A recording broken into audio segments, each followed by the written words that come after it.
क्या क्या डिजीज़ होते हैं, क्या डिसऑर्डर है गैस्ट्रोइंटेस्टाइनल से रिलेटेड, उसके बारे में हम लोग स्टडी करेंगे। ठीक है, तो कुछ नॉलेज है जो मैं आप लोगों के भी शेयर करूँगी। तो इससे पहले हम लोगों को बेसिक जानना ज़रूरी है कि गैस्ट्रोइंटेस्टाइनल से रिलेटेड क्या क्या सिस्टम के अंतर्गत क्या क्या ऑर्गन्स आते हैं। ठीक है, तो आप लोग का एनाटॉमी फिजियोलॉजी हो चुका होगा मे बी डाइजेस्टिव सिस्टम से रिलेटेड। तो एनाटॉमी फिजियोलॉजी में आप लोग कितना कहाँ से शुरुआत किए, कहाँ तक पढ़े हुए हैं? हाँ जी, आइए बैठिए। ठीक है, तो कोई बता पाएंगे डाइजेस्टिव सिस्टम में आप लोग क्या क्या चीज़ पढ़ चुके हैं, क्योंकि उसी बेसिस पे आगे फिर हम कंटिन्यू करेंगे। कोई ये बताइए, सिस्टम में आप लोग क्या पढ़े हैं, कितने ऑर्गन का स्टडी किए हैं, क्या क्या स्टडी किए हैं? क्योंकि डिजीज जानने से पहले हमको पहले उसका सिस्टम, उसके ऑर्गन्स के बारे में जानना होगा। ठीक है जी, डाइजेस्टिव सिस्टम में पहला ऑर्गन माउथ आता है, pharynx, ओसियोफेगस, stomach, small intestine, large intestine, anus, rectum.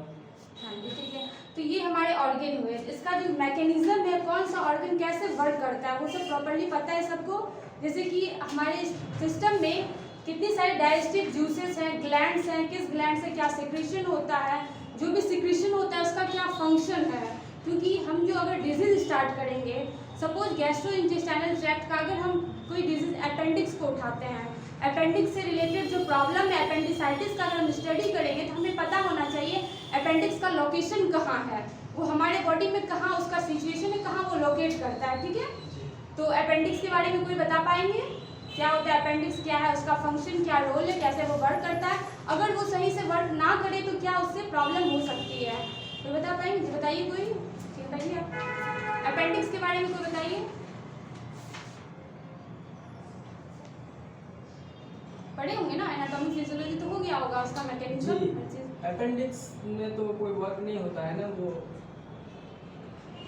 अच्छा ठीक है, आप मानिए अपेंडिक्स में कोई वर्क होता नहीं है, बट अपेंडिक्स का अगर कोई फंक्शन गड़बड़ा जाए, मतलब मेनली उसका फंक्शन अगर वेस्टिजियल, हाँ ये बात सही है, अपेंडिक्स जो होता है वो हमारे बॉडी में एज अ वेस्टिजियल ऑर्गन काम करता है। वेस्टिजियल का मतलब ये हुआ हमारे बॉडी में है, कोई ज़्यादा नेसेसरी उसका है नहीं, बट अगर ना रहने से भी उसका कुछ प्रॉब्लम हो सकते हैं। देखिए अपेंडिक्स का लोकेशन, हाँ जी आइए बैठिए।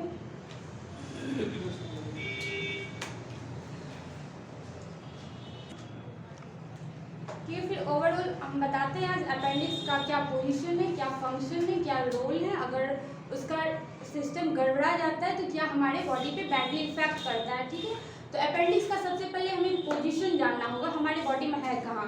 ठीक है, एब्डोमेन के बारे में जाने होंगे, एब्डोमेन का 9 रीजन होते हैं, किस रीजन में कौन सा ऑर्गन सिचुएटेड है, ये सब बताया गया। एब्डोमेन के बारे में बताया गया है कि उसके 9 रीजन एनाटॉमिकल रीजन होते हैं, किस रीजन में कौन सा ऑर्गन का सिचुएशन है, ये सब कुछ तो ओवरऑल आइडिया तो होगा ना आप लोगों के पास। ऑर्गन्स के बारे में पढ़ाया गया है, रीजन्स के बारे में नहीं, देखिए मेनली क्या होता है हमारे पास, हम लोग मेडिकल फील्ड से हैं, हम जो कोर्सेज कर रहे हैं उसमें ये होता है कि हमें हमारा जो एब्डोमेन है, एक मिनट,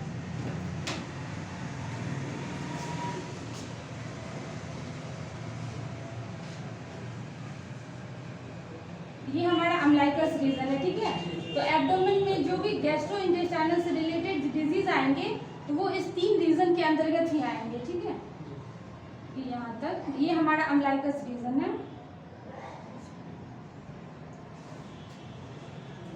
मतलब बताया गया होगा गैस्ट्रिक रीजन ये होता है, लंबर रीजन ये होता है, इलियक रीजन ये होता है। पेशेंट कभी कभी कैसा आएगा कि वो बोलेगा स्पेसिफिकली आपको बताएगा कि हमको यही दर्द हो रहा है, तो पहले हमको ये जानना जरूरी है कि इस रीजन में आखिर कौन सा ऑर्गन है, क्योंकि जब तक हम लोग रीजन नहीं जानेंगे, उस रीजन में कौन सा ऑर्गन सिचुएटेड है वो नहीं जानेंगे, कैसे हम लोग डायग्नोज कर पाएंगे आखिर वो किस चीज़ का पेन लेके आ रहा है, क्योंकि हर रीजन में अलग अलग ऑर्गन लोकेटेड होते हैं। ठीक है, ये अम्लाइकस रीजन है, ये ऊपर का जो रीजन होता है वो एपिगैस्ट्रिक रीजन होता है।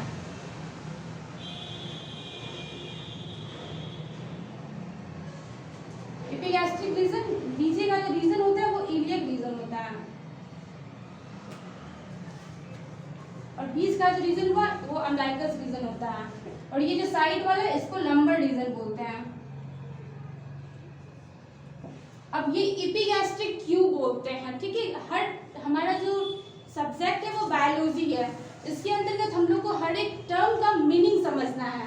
गैस्ट्रिक रीजन किसको डिनोट कर रहा है? गैस्ट्रिक रीजन डिनोट करता है गैस्ट्रोइंटेस्टाइनल जो सिस्टम है, गैस्ट्रिक को मतलब क्या, स्टोमक की रीजन को इंडिकेट कर रहा है।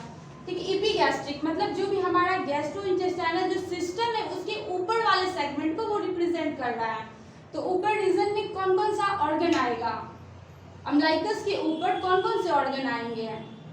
ये सब आएगा, गॉल ब्लैडर आएगा। नहीं जी, गॉल ब्लैडर ऊपर नहीं होता है, गॉल ब्लैडर का जो पोजीशन होता है वो बीच में होता है। ठीक है, और ये लंबर रीजन है। लंबर हम लोग वर्टिब्रा पढ़े होंगे, वर्टिब्रा 33 वर्टिब्रा होते हैं, इतने थोरेसिक होते हैं, इतने लंबर होते हैं। जो भी उनका 33 है, थोरेसिक, सर्वाइकल, लंबर और कॉकिक सैक्रम कितने होते हैं वो बताया गया होगा। तो ये लंबर वर्टिब्रा से रिलेटेड है, मतलब इस रीजन में हमारा जो लंबर वर्टिब्रा सिचुएटेड होता है तो उसके नाम पे ये लंबर रीजन है। तो ये राइट साइड हुआ, लेफ्ट साइड हुआ। ठीक है, तो राइट साइड में जो ऑर्गन सिचुएटेड होते हैं वो मेनली राइट किडनी का पोजीशन होता है यहाँ। तो ओवरऑल हम लोग को ये पता चला कि अगर पेशेंट बोले कि हमें इस रीजन में दर्द हो रहा है तो हम लोग एक अनुमान लगा सकते हैं कि हाँ ये पोजीशन हमारे किडनी का है, ये ऑर्गन यहाँ पे लोकेटेड होता है। तो मे बी वो किडनी के पेन को बिलोंग्स कर रहा है, वो किडनी के पेन को लेके आया है। फिर ये लेफ्ट साइड हुआ, तो ये हुआ लेफ्ट किडनी का पोजीशन। और ये नीचे का जो इलियस रीजन है, इलियस का रीजन, तो इलियस ये वर्ड आया कहाँ से? ये वर्ड आया इलियम से। और इलियम क्या होता है वो तो पता होगा आप लोगों को। हम लोग जो स्मॉल इंटेस्टाइन, लार्ज इंटेस्टाइन का स्टडी किए हैं, तो स्मॉल इंटेस्टाइन के 3 पार्ट होते हैं। ठीक है, कोई बताएं कौन कौन सा पार्ट होता है? Duodenum, jejunum, ileum. हाँ, इलियम। तो वो जो ये जो रीजन इलियस आया वो वही इलियम से आया है। इस रीजन में इलियम का सिचुएशन पोजीशन होता है, इलियम का पोजीशन। ठीक है, इस साइड राइट साइड है ये, और ये लेफ्ट साइड है हमारा। फिर अम्लाइकस रीजन है। हमें पता है कि हमारा जो स्मॉल इंटेस्टाइन होता है उसका पोजीशन, लार्ज इंटेस्टाइन जो होगा वो ट्रांसवर्स, सिग्मॉइड, फिर असेंडिंग, डिसेंडिंग ऐसे करके बताया गया होगा। ठीक है, वो यहाँ से रोटेट करते आ जाता है। अब हमें क्या जानना है, हम लोग अपेंडिक्स का स्टडी करेंगे। ठीक है, अपेंडिक्स में क्या होता है कि अपेंडिक्स का पोजीशन कहाँ होता है। अपेंडिक्स का जब भी पोजीशन होगा वो इलियस से, उसका जो ओरिजिनेशन होता है वो सिक्कम से ओरिजिनेट करता है। ये सिक्कम क्या होता है हमें ये जानना होगा। सिक्कम के बारे में बता पाएंगे? ये जो मैं बता रही हूँ समझ आ रहा है? जी। इसके बारे में बता रहे, क्या बता रहे हैं? ये जो इपीगैस्ट्रिक रीजन होता है तो ये हाइपो है, हाइपो इपीगैस्ट्रिक मतलब ऊपर का रीजन है। सिक्कम के बारे में पूछ रही थी, सिक्कम के बारे में बता पाएंगे वो क्या होता है? सिक्कम मतलब जो लार्ज इंटेस्टाइन होता है उसका पार्ट होता है। लार्ज इंटेस्टाइन होता है, और जहाँ पर स्मॉल इंटेस्टाइन जाके मिलता है वो सिक्कम का भाग है। सिक्कम जो होता है वो जो लार्ज इंटेस्टाइन का पार्ट होता है, जो अपेंडिक्स का ओरिजिनेशन होता है वो सिक्कम रीजन से होता है।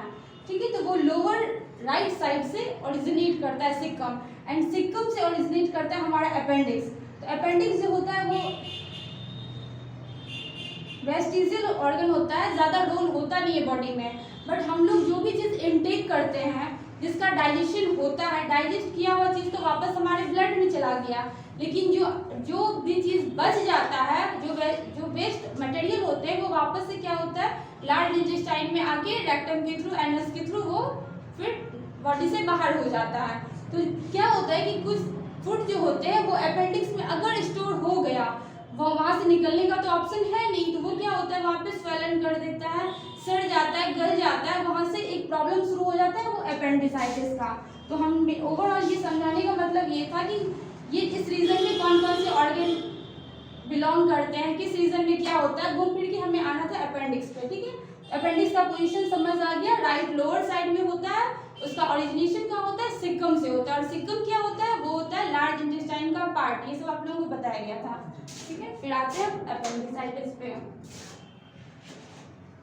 यहाँ तक प्रॉब्लम किसी को कुछ भी? क्योंकि आप लोग एनाटॉमी फिजियोलॉजी बहुत अच्छे से पढ़ चुके हैं।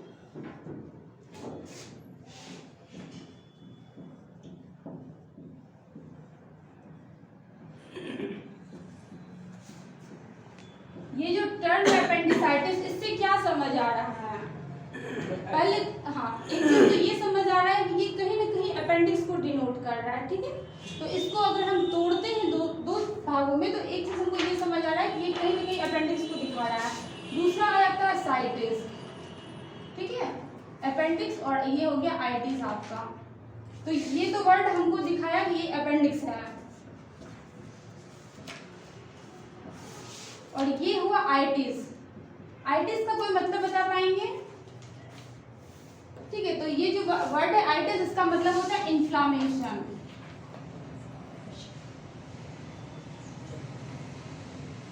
इन्फ्लामेशन का क्या मतलब हुआ, कोई बता पाएंगे?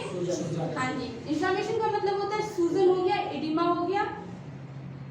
मतलब हमारा जो डिजीज है, जो डिसऑर्डर है, कुछ ना कुछ इसमें डिसऑर्डर्स हो रहे हैं। डिसऑर्डर क्या हुआ, जो चीज हमारे ऑर्डर में है वो चीज गड़बड़ा चुका है, अब वो ऑर्डर में नहीं रहा। तो पहले तो आपको ये पता होना चाहिए डिजीज क्या है, डिसऑर्डर क्या है। तो आप लोगों को पता है डिजीज क्या है, कोई बता सकते हैं? एक टर्म आता है, क्योंकि हम लोग मेडिकल लाइन में है, तो हर एक टर्म को समझना जरूरी है कि डिजीज क्या होता है, डिसऑर्डर क्या होता है, सिम्टम्स क्या होते हैं, साइन क्या होता है। तो ठीक है, पहले हम उसको क्लियर कर लेते हैं, फिर आगे बढ़ते हैं इस पे। तो एक टर्म में डिजीज का मतलब कोई बता पाएंगे? देखिए, ये भी इसके टर्मिनोलॉजी जो है उसको समझना है।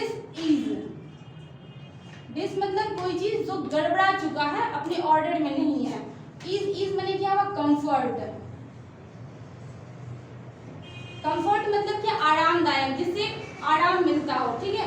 कोई चीज जो अब कंफर्ट नहीं रहा, सपोज कोई हम टर्म लेते हैं अपेंडिसाइटिस, इसमें क्या होगा, आइटिस लग गया, ये चीज इन्फ्लाम्ड हो चुका है, होना तो ये चाहिए, अपेंडिक्स है, सब कुछ सही है, बट क्या हो गया, इसमें आइटिस वाला चीज आ गया, कोई प्रॉब्लम हो गया, वो कुछ चीज गड़बड़ा गया, अनऑर्गेनाइज्ड हो गया है। ये डिजीज का मतलब हुआ कि कोई चीज, जो चीज ईज है, कंफर्ट है, उसमें क्या हो गया, डिस लग गया है, अब वो चीज गड़बड़ा चुका है, ठीक है। ये था वर्ड डिजीज। और डिजीज के बारे में एक चीज ये है कि हम लोग जो भी स्टडी करते हैं, हमारा जो भी डिजीज आता है वो हम लोग डिजीज कह के पढ़ते हैं, ठीक है, डिसऑर्डर कह के नहीं पढ़ते हैं। अब हम आपको बताते हैं कि डिसऑर्डर क्या होता है। डिजीज में क्या होता है, अगर हम सपोज ये डिजीज है हमारा अपेंडिसाइटिस, तो इसके बारे में हम लोग इसका पूरा स्टडी करते हैं, सब ये होता कैसे है, इसका क्या डायग्नोसिस है, क्या इन्वेस्टिगेशन है, इन्वेस्टिगेशन के अंतर्गत क्या क्या टेस्ट आते हैं, ठीक है, हमको पता चलता है कि इसका रीजन क्या है। सपोज ये डिजीज अपेंडिसाइटिस है, तो हम लोग इसका पूरा रीजन जानते हैं, इसका पैथोफिजियोलॉजी जानते हैं कि ये कैसे हो रहा है, क्यों हो रहा है, इसका मैनेजमेंट क्या है, ट्रीटमेंट क्या है। और हमारा जो लाइन है कि ज्यादातर हम लोग मैनेजमेंट पे फोकस करते हैं, ठीक है, इसका मेडिकल मैनेजमेंट क्या है, सर्जिकल अगर ये मेडिसिन से ठीक नहीं हो रहा है तो इसका फिर सर्जिकल मैनेजमेंट क्या है। तो डिजीज में ये सारा का सारा चीज इन्वॉल्व है। अब दूसरा टर्म जो है वो डिसऑर्डर का है। डिसऑर्डर, ये डिस वही चीज जो चीज अपने ऑर्डर से हिला हुआ है, ठीक है, ये ऑर्डर है। ये वर्ड जो डिसऑर्डर है, इसका क्या मतलब हुआ ना, डिजीज में तो हम लोग पूरा का पूरा उसका investigation, treatment, medical management, surgical management, जो भी डायग्नोसिस था सबका हम स्टडी कर पाए। लेकिन इसमें क्या होता है ना, बॉडी का कोई फंक्शन, वो डिसऑर्डर तब कहलाएगा जब हमारे पास फुल नॉलेज नहीं होगा, मतलब हमारा स्टडी वहां तक नहीं पहुंचा है कि हम उसके पैथोफिजियोलॉजी को, उसके डायग्नोसिस को, उसके इन्वेस्टिगेशन को, उसके ट्रीटमेंट का फुल्ली हम लोग जान पाए, ठीक है, तो वो चीज डिसऑर्डर में आ जाता है। तो ये दो टर्म था, डिजीज, डिसऑर्डर। अब दो टर्म और बताते हैं आप लोग को, साइन एंड सिम्टम्स, क्योंकि ये सब कॉमन चीज है हमारे फील्ड में। आ गया एक टर्म साइन। साइन का मतलब क्या हुआ, और एक है सिम्टम। कोई बता पाएंगे साइन मतलब क्या होता है, सिम्टम्स मतलब क्या होता है? कोई किन्हीं को तो पता होगा, हम लोग इतने दिनों से इस फील्ड में हैं। और साइन तो वैसे हम लोग जानते हैं, चिन्ह हुआ साइन। हाँ, इसका लक्षण। जी नहीं, सिम्टम्स को हिंदी में लक्षण बोलते हैं, और इन साइन को हिंदी में चिन्ह बोलते हैं। चिन्ह मतलब क्या हुआ कि हम लोग जो इन्वेस्टिगेशन करते हैं, ठीक है, इन्वेस्टिगेशन में क्या, इंस्पेक्शन मतलब अपनी आंख से देखे जो चीज हम देख पा रहे हैं वो चीज हुआ साइन, वो हुआ चिन्ह जो हम अपनी आंख से देख रहे हैं। और ये सिम्टम्स मतलब क्या, जो पेशेंट हमको बता रहा है, दो चीज हो जाता है। पहले तो पेशेंट आएगा, ये बोलेगा कि हमको ये चीज हो रहा है, जो पेशेंट बता रहा है वो सिम्टम्स गया, ठीक है। वो उसका लक्षण है कि वो इस लक्षण को हमारे पास प्रेजेंट कर रहा है, बता रहा है। और ये जो साइन हुआ वो चिन्ह हुआ जिस चीज को हम देख पा रहे हैं, उसके अंतर्गत ये हो रहा है। सपोज कोई पेशेंट अगर इमरजेंसी पेशेंट आता है, एक्सीडेंट करके आ रहा है, तो हम लोग देख रहे हैं कि उसका हेड फ्रैक्चर है, लिम्ब फ्रैक्चर है, क्या फ्रैक्चर है नहीं है, वो जो चीज हम देख रहे हैं वो हो गया साइन। सिम्टम्स, कोई पेशेंट आया पेट दर्द लेके, वो हमको बता रहा है कि हमें इस जगह पे दर्द हो रहा है, तो कितना हो रहा है, क्या हो रहा है, क्या स्केलिंग है पेन का, वो तो हम लोग नहीं जान सकते ना, वो तो पेशेंट ही बताएगा। अब हो गया नोजिया और वॉमिटिंग, जो टर्म आता है, तो कोई बता सकते हैं नोजिया और वॉमिटिंग क्या होता है? हाँ जी बोलिए। हाँ, और नोजिया? हाँ जी। तो ये जो टर्म होता है नोजिया वॉमिटिंग, एक दूसरे के रेसिप्रोकल है, मतलब रिलेटेड टू, मतलब एक दूसरे के रिलेटेड है। बट नोजिया में क्या होता है, वो पेशेंट हमें बोल रहा है कि हम मेरा मतलब जीभ मिचला रहा है, अच्छा नहीं लग रहा है, वॉमिट करने की इच्छा हो रही है, बट वो वॉमिट करता नहीं है, वो हो गया नोजिया। वॉमिटिंग में क्या हुआ, हमारा जो भी स्टोमक में कंटेंट है, जो तुरंत वो खाया है या बहुत जिसका डाइजेशन नहीं हो पा रहा है, वो क्या करता है, उसको निकाल देता है, ठीक है। जो कंटेंट निकाला उस टर्म के लिए यूज हुआ वॉमिटिंग, कि वो वॉमिट कर चुका है। जो चीज निकलता है उसके अंदर से वो टर्म कहलाता है वॉमिटस, एंड जो प्रोसेस है वो हो गया वॉमिटिंग, ठीक है। तो हम बात कर रहे थे साइन और सिम्टम्स की। जो पेशेंट बताएगा कि मुझे नोजिया हो रहा है, वॉमिटिंग हो रहा है, वो हो गया सिम्टम्स, वो लक्षण बता रहा है, क्योंकि हम नहीं देख पा रहे ना उसको क्या हो रहा है, नहीं हो रहा। पेन का जो स्केलिंग है, वो जो हमें बता रहा है कि हमको पेन हो रहा है, तो वो चीज हो गया सिम्टम, वो लक्षण हुआ, क्योंकि हमें नहीं पता उसे कितना पेन हो रहा है, क्या हो रहा है, नहीं हो रहा, ठीक है। साइन वो चीज हुआ जिसे हम देख पा रहे हैं, अपनी आंखों से इंस्पेक्ट कर पा रहे हैं, वो चीज हो गया साइन, ठीक है। ये दो चार जो टर्म था वो बेसिक टर्म था, जिसके बारे में हम लोगों को जानना जरूरी था। आगे बढ़ते हैं अपेंडिसाइटिस के बारे में, ठीक है। तो ये अपेंडिसाइटिस जो है वो दो टर्म से मिलकर बना होता है, एक होता है अपेंडिक्स, दूसरा है आइटिस। आइटिस का मतलब होता है इन्फ्लामेशन, ठीक है। तो यहाँ तक हम लोग आ चुके थे, ठीक है। मैं बता रही थी इन्फ्लामेशन के बारे में, तो इन्फ्लामेशन का मतलब आप लोगों को पता चल गया, सूजन होता है। अब आगे बढ़ते हैं, अपेंडिसाइटिस का डेफिनेशन क्या हो गया। टर्म तो हम लोग समझ चुके क्या इसका टर्मिनोलॉजी है, अब आते हैं इसकी बात करते हैं डेफिनेशन की।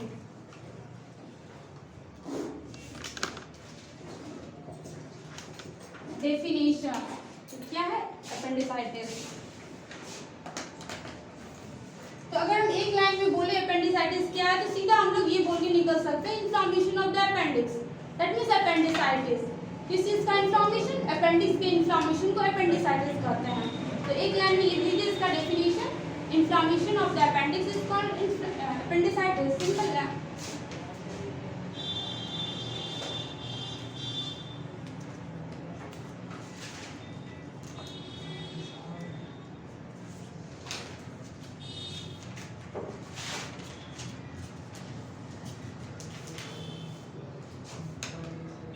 यहाँ तक क्लियर है सबका, डेफिनेशन तक क्लियर है। आगे बढ़ते हैं, ओवरऑल हम लोग ये जाने डेफिनेशन क्या है, सिंपल, बोलने की जरूरत नहीं है, सुनने की जरूरत नहीं है, इतना कुछ क्या चर्चा चला, अपेंडिसाइटिस, अपेंडिक्स आइटिस इन्फ्लामेशन, तो इन्फ्लामेशन ऑफ द अपेंडिक्स, बस खत्म है। टर्मिनोलॉजी समझना है, लिखना नहीं है, रटना नहीं है, ये सब कुछ नहीं करना है, ये बायोलॉजी चल रहा है, ठीक है।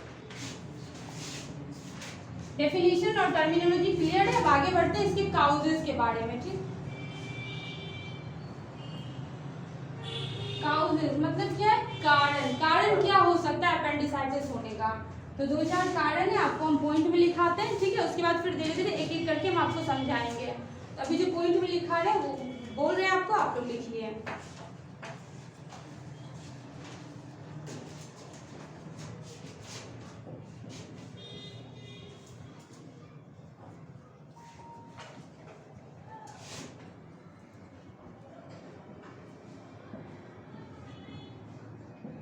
समझ आ रहा है क्या लिखा हुआ, हर एक टर्म अलग अलग करके लिखे, हर एक वर्ड को अलग अलग लिखे, समझ आना चाहिए। जो पहला कारण है वो एब्डोमिनल सर्जरी का,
जो वर्ड समझ ना आए पूछ लीजिएगा, ठीक है, गलत मत लिख लीजिएगा।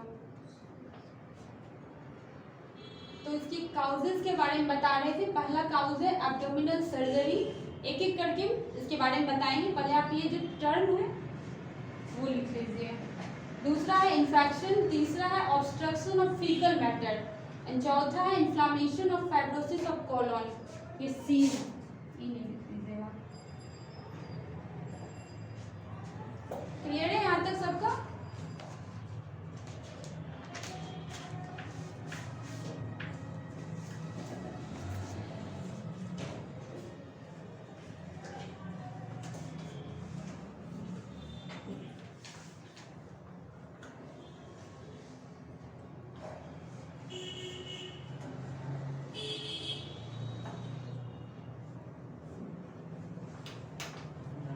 अभी जो बताए पिछला जो कुछ, उस सब में किसी को कोई दिक्कत, कोई प्रॉब्लम, कोई क्वेश्चन, अगर किसी के पास कोई भी क्वेश्चन हो रिलेटेड टू दिस आप पूछ सकते हैं।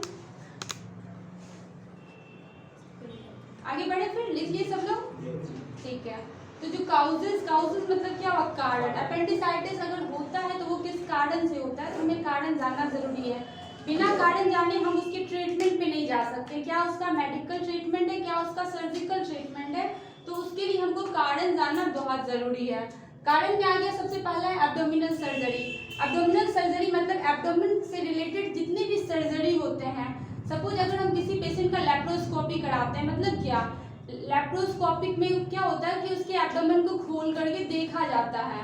स्कोपिक मतलब क्या हुआ, जो भी इंस्ट्रूमेंट होते हैं, जो माइक्रोस्कोप होते हैं, उसके थ्रू हमको वो ऑर्गन बड़ा दिखता है, तो वो इंस्ट्रूमेंट की हेल्प से किया जाता है लैप्रोस्कोपी, ठीक है।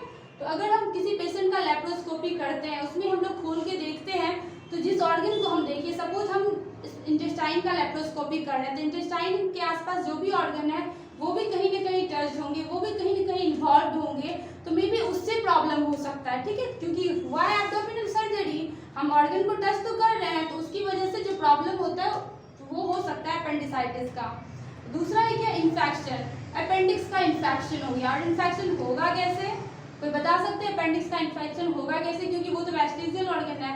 होगा ऐसे कि सपोज कोई पेशेंट है, कॉन्स्टिपेशन का प्रॉब्लम लेता है, बता रहा है आपको कॉन्स्टिपेशन उससे 4 दिन 5 दिन से हो रहा है, जो भी फीकल मैटर है वो क्या करते हैं, वहाँ स्टोर होता है, कहाँ पे, लार्ज इंटेस्टाइन में। कॉन्स्टिपेशन पेशेंट प्रेजेंट कर रहा है, उसको हो नहीं रहा है, फीसेस उसके पास आउट हो नहीं रहे हैं, वो क्या होगा, और ये जो लार्ज इंटेस्टाइन होता है वो क्या होता है, अटैच्ड होता है अपेंडिक्स से।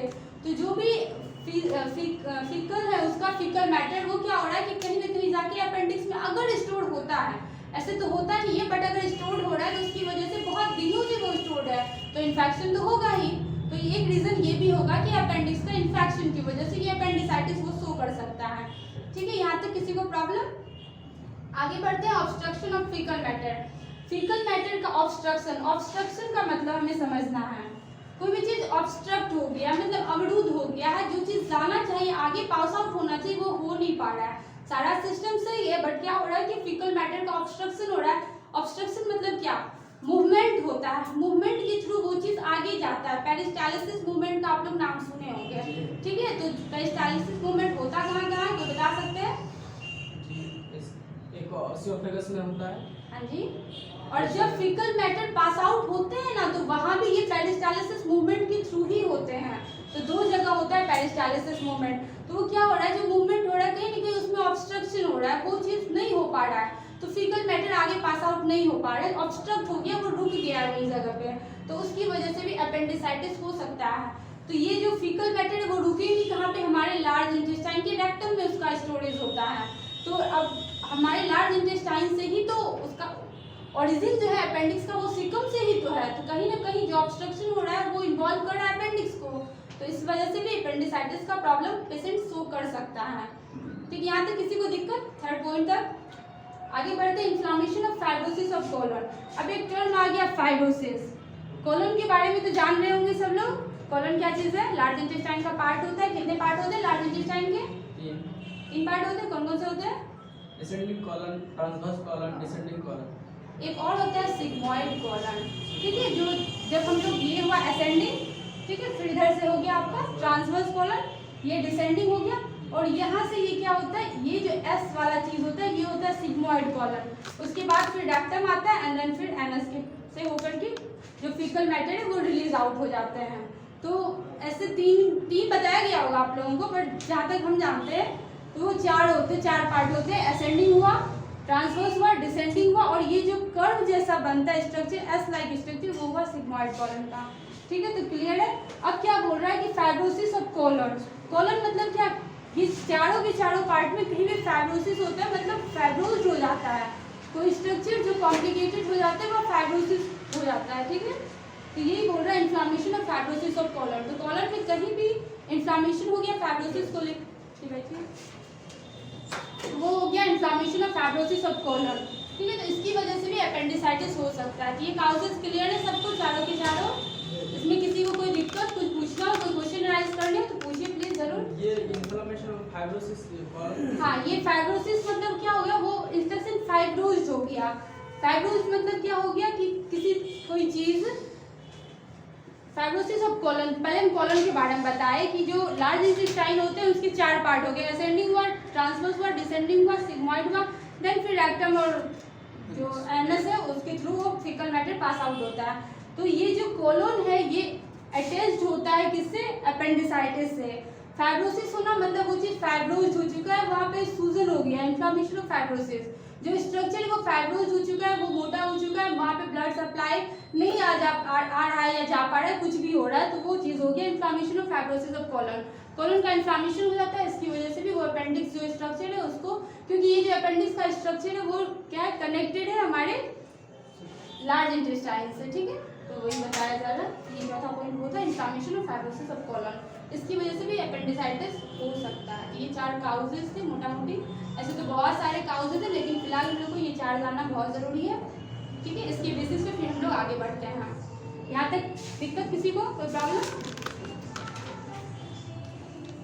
पहले हम लोग इसका टर्मिनोलॉजी जान लिए कि ये टर्म जो होता है वो आ कहाँ से रहा है, फिर उसके बाद हम इसका डेफिनेशन को जान लिए।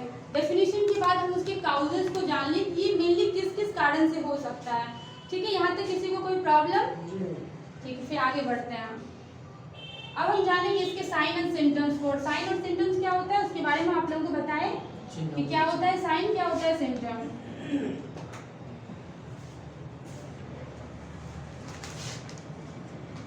साइन और सिम्टम्स को ऐसे लिख दे रहे हैं, कोई दिक्कत? ठीक है, तो कुछ साइन सिम्टम एक एक करके फिर बताते हैं। कोई बता सकते हैं, कोई देखे अपेंडिक्स का पेशेंट या किसी के घर में रिलेटिव सुने होंगे अपेंडिसाइटिस हो गया, अपेंडिक्स का प्रॉब्लम हो गया, तो उनको क्या क्या प्रॉब्लम होता है? जनरली कुछ भी जो आप जानते हो अपेंडिक्स में क्या हो सकता है, या पेशेंट हमारे पास आएगा तो क्या लेकर वो क्या रिप्रेजेंट करेगा, क्या प्रेजेंट करेगा कि हमको ये हो रहा है? कोई बता सकते हैं अपेंडिक्स में? हाँ, पेट दर्द होता है, लेकिन पेट तो इतना बड़ा सा है, किस रीजन में दर्द होगा वो? हाँ, लोअर राइट लोअर साइड। जब भी अपेंडिक्स का पेन प्रेजेंट करेगा वो राइट लोअर साइड में प्रेजेंट करेगा। पहला तो वो पेन प्रेजेंट करेगा, दूसरा क्या वो प्रेजेंट करेगा अपेंडिसाइटिस को लेके। वो ये नहीं बताएगा पेशेंट हमको अपेंडिसाइटिस है, अपेंडिसाइटिस आपको डायग्नोज करने हैं। वो डायग्नोज आप करेंगे कैसे? कुछ साइन एंड सिम्टम्स जो स्पेसिफिकली जो है अपेंडिक्स को ही शो करता है कि हाँ अपेंडिसाइटिस का प्रॉब्लम हो सकता है इसमें। तो और क्या पेशेंट प्रेजेंट करेगा, मतलब उसको हम डायग्नोज अगर करते हैं तो काफी फीवर भी आ जाता है, दर्द से दर्द बर्दाश्त नहीं होता है तो फीवर भी आता है। दूसरा चीज है कि इसमें फीवर आता है। फीवर के बारे में आप लोग जानते हैं क्या होता है फीवर? फीवर छोटा सा टर्म है फीवर। उसमें क्या होता है, जो हमारा नॉर्मल बॉडी टेम्परेचर का रेंज होता है उससे बॉडी टेम्परेचर हाई हो जाता है। तो फीवर भी बहुत तरीके के फीवर होते हैं। हाइपरपैरेक्सिया, हाइपोपैरेक्सिया। पैरेक्सिया का क्या हम लोग नॉर्मली बोलचाल की भाषा में बोलते हैं कि हाँ फीवर हो गया, फीवर हो गया, फीवर हो गया, लेकिन नहीं, फीवर को मेडिकल टर्मिनोलॉजी अलग होता है। फीवर का मतलब होता है पायरेक्सिया। ठीक है, ये टर्म पायरेक्सिया नोट करें, फीवर को बोलते हैं। ठीक है, वो हम लोग आम बोलचाल की भाषा में फीवर बोलते हैं, बट वो टर्म हुआ पायरेक्सिया का। तो पैरेक्सिया में भी हाइपर पैरेक्सिया और हाइपोपैरेक्सिया। हाइपर का मतलब क्या हुआ, कोई चीज बढ़ गया है, ज्यादा हो गया है, और हाइपो का मतलब क्या हुआ, वो चीज कम हो चुका है। तो अगर बॉडी टेम्परेचर ज्यादा हो गया, नॉर्मल से ज्यादा, तो वो हाइपर पैरेक्सिया हो गया। और फिर अगर बॉडी टेम्परेचर से कम हो गया तो वो हाइपोपायरेक्सिया हो गया। पैरेक्सिया का स्पेलिंग लिखिए,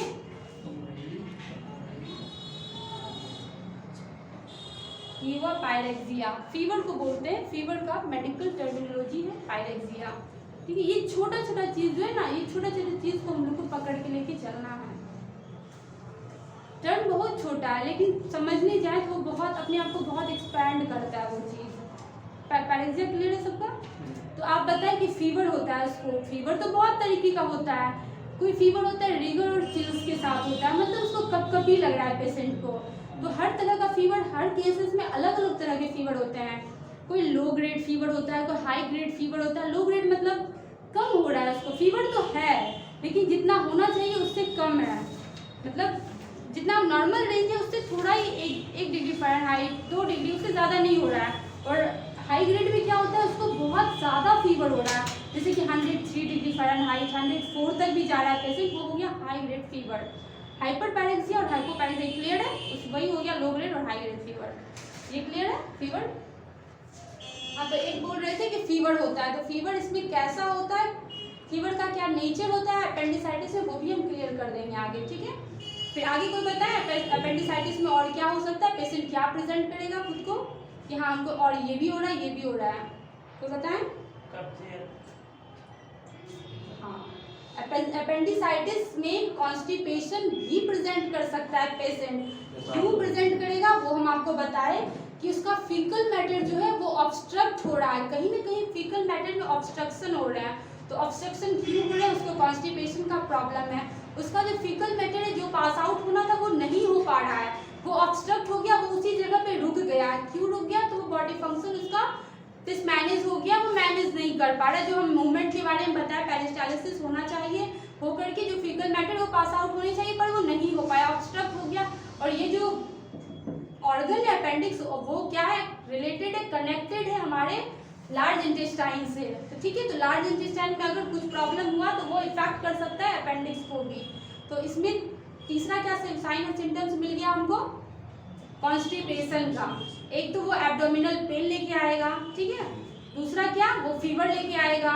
तो फीवर कैसा लेके आएगा वो हम आपको आगे बताते हैं। तीसरा क्या मिल गया हम लोग को कॉन्स्टिपेशन, कि पेशेंट अब कॉन्स्टिपेशन भी बताएगा अपेंडिसाइटिस में। हम लोग को हाँ सोचना है कि हाँ कॉन्स्टिपेशन है तो कहीं ना कहीं ये वहाँ जा रहा है, बहुत सारे तरह का पेन लेके आएगा। तो एब्डोमिनल में भी कैसा एब्डोमिनल पेन लेके आएगा वो भी हम आपको क्लियर करते हैं थोड़ी देर में। ठीक है, चौथा और कोई बताए अपेंडिसाइटिस में और क्या पेशेंट प्रेजेंट करेगा? नहीं है, अपेंडिसाइटिस जो है वो मेनली लार्ज इंटेस्टाइन को रिलेट करता है। लार्ज इंटेस्टाइन का यूरिनरी सिस्टम से कनेक्शन तो कहीं है नहीं, उसे भूख भी नहीं लगता मैम। हाँ जी, भूख नहीं, हाँ एनोरेक्सिया का प्रॉब्लम होगा, उसको भूख नहीं लगेगा। क्यों नहीं भूख लगेगा, क्योंकि वो पेशेंट ऑलरेडी कॉन्स्टिपेटेड है, उसका फीकल मैटर आउट हो नहीं रहा है, तो वो क्यों खाना चाहेगा। या ऐसा, या तो वो एनोरेक्सिया का प्रॉब्लम लेके आएगा या फिर नोजिया वॉमिटिंग का प्रॉब्लम लेके आएगा। वो ये कि हमको वॉमिट करने का मन हो रहा है क्योंकि उसका कॉन्स्टिपेशन का प्रॉब्लम है, उसका फीकल मैटर पास आउट हो नहीं रहा है, उसको मन भरा भरा सा लगेगा तो वो वॉमिट करने की इच्छा जाहिर करेगा। तो ये सब प्रॉब्लम वॉमिट क्लियर नहीं होता मैम। हाँ बस, हाँ उसको नोजिया का प्रॉब्लम होगा या ज़्यादातर वो वॉमिट कर भी सकता है, जो उसका वॉमिटर से थोड़ा बहुत वो निकलेगा भी निकलेगा। तो कुछ कुछ चीज़ हम लोग को मिल गया इसके साइन एंड सिम्टम्स में। तो साइन क्या है, सिम्टम्स क्या है, अच्छे से क्लियर है ना सबका। साइन जो हम देख रहे हैं, हम इंस्पेक्ट कर रहे हैं, सिम्टम जो हमें पेशेंट बता रहा है। ठीक है, तो कुछ पॉइंट है लिखें आप लोग। पहला तो हम एब्डोमिनल पेन लिख देते हैं।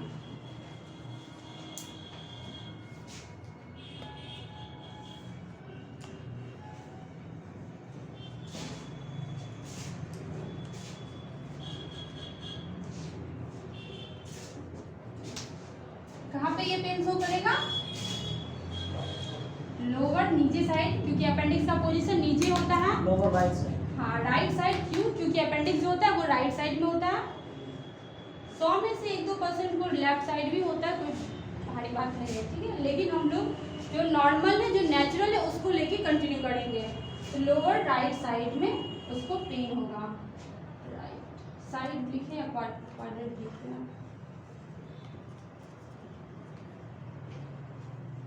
लोअर राइट क्वाड्रेंट में वो पेन शो करेगा। ठीक है,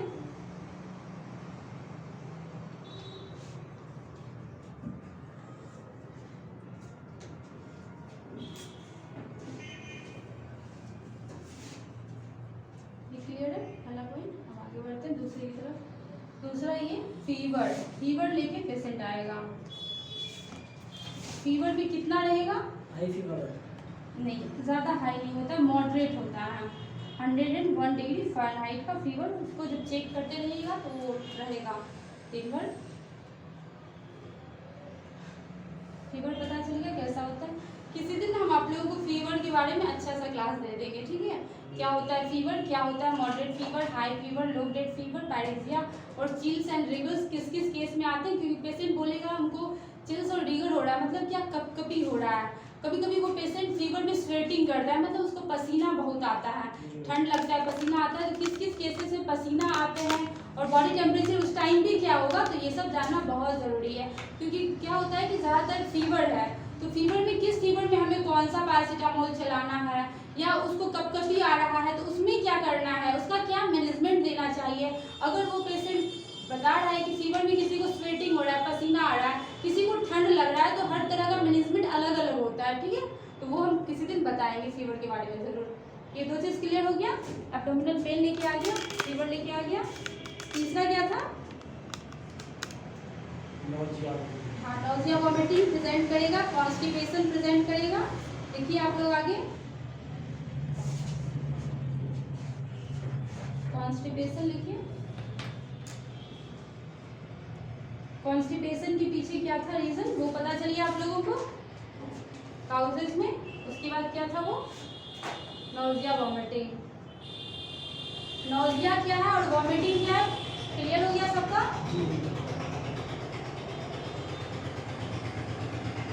सब कुछ टर्मिनोलॉजी में ही छिपा है, हमें किसी टर्म को ऐसे नहीं जाने देना है। बायोलॉजी में अगर कोई भी टर्म यूज हो रहा है हमारे मेडिकल लाइन में, तो हर टर्म का कुछ ना कुछ मतलब होता है, उस मतलब को समझना है हम लोगों को, ठीक है? अब ये जो एब्डोमिनल पेन है, तो ये जो पेन है बहुत छोटा सा टर्म है पेन, लेकिन अगर इस पेन को हम पढ़ने जाएंगे तो ये बहुत एक्सपेंड करके खुद को बताएगा कि पेन का क्या स्केल होता है। पेन का भी स्केल होता है, 1 2 3 4 10 तक स्केल होते हैं पेन के। तो पेशेंट को देख के हमें पता करना है, पेशेंट तो दर्द बता रहा है, लेकिन उसके फेशियल एक्सप्रेशन से हमको जानना है कि इसका पेन स्केल क्या होगा। हम लोग जब पढ़ते थे तो हम लोगों को पेन स्केल लिखना था, ये लिख के नहीं छोड़ देना है कि हाँ उसका एब्डोमिनल पेन हो रहा है। पेन में उसका स्केल क्या है, 4 है, 4/10 है, 10 स्केल होता है इसका। 10 में पेशेंट को देख के बताना इसको मॉडरेट पेन हो रहा है या बहुत ज़्यादा हो रहा है, सीवियर पेन हो रहा है, फिर किसी को बहुत कम ही पेन हो रहा है, तो वो स्केलिंग होता है। कभी हम पेन के बारे में भी चर्चा करेंगे, ठीक है? यहाँ तक क्लियर है, नॉजिया वॉमिटिंग तक। कॉन्स्टिपेशन हो गया, नॉजिया वॉमिटिंग के पीछे क्या कारण था वो भी क्लियर हो गया आप लोगों को। अब आगे पांचवा जो है वो है एनोरेक्सिया का।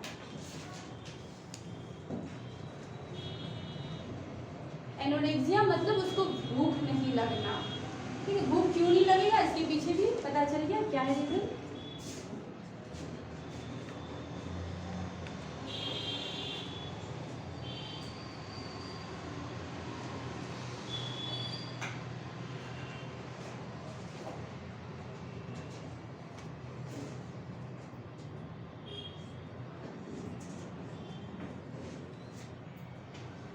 एब्डोमिनल पेन में एक चीज़ बताना चाहिए, यहाँ क्लियर करना चाहेंगे। ये जो हमारा एब्डोमिनल का क्वाड्रेंट हम 9 बताए थे, ठीक है? 3 ऊपर का, 3 6 और यहाँ का इधर का 3, उसके बाद इधर पैर शुरू हो जाता है। तो वो जो ये जो हमारा अम्लाइकस रीजन है, राइट साइड है ये। जब भी पेशेंट पेन शो करेगा तो वो ना इस तरीके का वो बोलेगा यहाँ से यहाँ तक ऐसा पेन शो कर रहा है, मतलब वो ऑब्लिकली पेन शो करेगा। उससे पूछेगा कहाँ तक ये पेन एक्सटेंड कर रहा है, तो वो बोलेगा यहाँ से ऐसे हो रहा है। वो ये नहीं बोलेगा कि यहाँ से यहाँ इधर जा रहा पेन, यहाँ रेडिएट कर रहा है, यहाँ रेडिएट कर रहा है, ऐसा नहीं बताएगा। वो हमेशा ऑब्लिकली बताएगा कि हाँ पेन मेरा यहाँ से यहाँ रेडिएट कर रहा है। एब्डोमिनल पेन एपेंडिसाइटिस का, ठीक है? ये चीज़ क्लियर है? ये क्लियर हुआ ना सबका कि पेन वो कैसा पेन बताएगा। एब्डोमिनल पेन तो बताया, और वो क्या किस क्वाड्रेंट में बताया, वो जो 9 क्वाड्रेंट थे, क्वाड्रेंट मतलब जो साइड एरिया है वो, तो लोअर राइट साइड में बताएगा, लेकिन लोअर साइड में भी ऑब्लिकली बताएगा कि अम्लाइकस के रीजन से यहाँ पेन मेरा रेडिएट कर रहा है। तो ये पेन था, यहाँ एनोरेक्सिया तक क्लियर है। अब आगे दो बहुत अच्छा चीज़ बताने वाले हैं एपेंडिसाइटिस के बारे में। ये सब कॉमन चीज़ हो गया। एपेंडिसाइटिस को डायग्नोज करने के लिए 2 चीज़ जानना बहुत ज़रूरी है। 5 इसको मिटाएं ऊपर।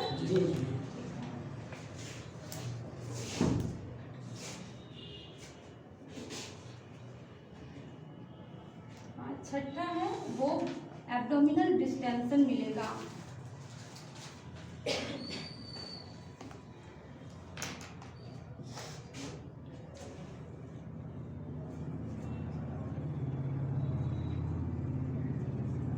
एब्डोमिनल मतलब हुआ एब्डोमन, जो हमारा पेट, जो हम लोग नॉर्मली बोलते हैं नॉर्मल बोलचाल की भाषा में कि ये पेट वाले भाग में, ठीक है। तो वो हो गया हमारा एब्डोमन। हर चीज़ का बायोलॉजिकल टर्मिनोलॉजी अलग होता है और बोलचाल की भाषा अलग होती है, ठीक है। तो एब्डोमिनल डिस्टेंशन, डिस्टेंशन के ऊपर हम लोग बात करेंगे। ये डिस्टेंशन क्या होता है? डिस्टेंशन मतलब कोई चीज़ उभर गया है, फूल गया है, मतलब आपको इंस्पेक्ट करना है, आपको देखना है पेशेंट जो हमें पेन बता रहा है एब्डोमिनल रीजन में, तो क्या उसका एब्डोमिनल डिस्टेंशन है, मतलब क्या उस एरिया में आपको सूजन मिलेगा। नॉर्मली जो स्किन होते हैं वो वैसा नहीं होगा, हल्का वो आपको फुला हुआ इन्फ्लाम्ड मतलब सूजन जैसा लगेगा, वो आपको देखने हैं, ठीक है। ये पेशेंट नहीं बताएगा कि मेरा पेट फूल गया है। ज़्यादा जब सीवियर एपेंडिसाइटिस होगा तो आपको देख के पता चलेगा, ऐसे अदरवाइज आपको वहाँ पाल्पेट करने होंगे। तो जो इंस्पेक्शन होता है वो आप लोग को बताया गया, जो फिजिकल एग्जामिनेशन पेशेंट को कैसे करते हैं। फिजिकल एग्जामिनेशन का तरीका होता है, ठीक है। हम लोग 4 तरीके से पेशेंट का फिजिकल एग्जामिनेशन करते हैं, थोड़ा हम उस पर फोकस करेंगे फिजिकल एग्जामिनेशन पे, ठीक है। फिजिकल एग्जामिनेशन, इसमें क्या हुआ? पहला हुआ इंस्पेक्शन।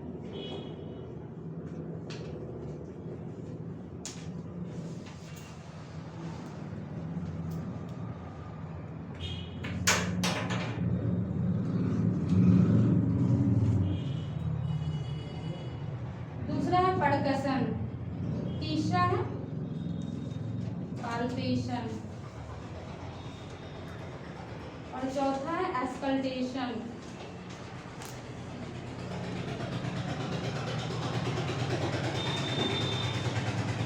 ये 4 टर्म है फिजिकल एग्जामिनेशन के, ये लिखिए। इसी पे पूरा का पूरा पेशेंट का जो डिजीज है, जो डायग्नोसिस है, वो डिपेंड करता है। बहुत बड़ा रोल है फिजिकल एग्जामिनेशन का।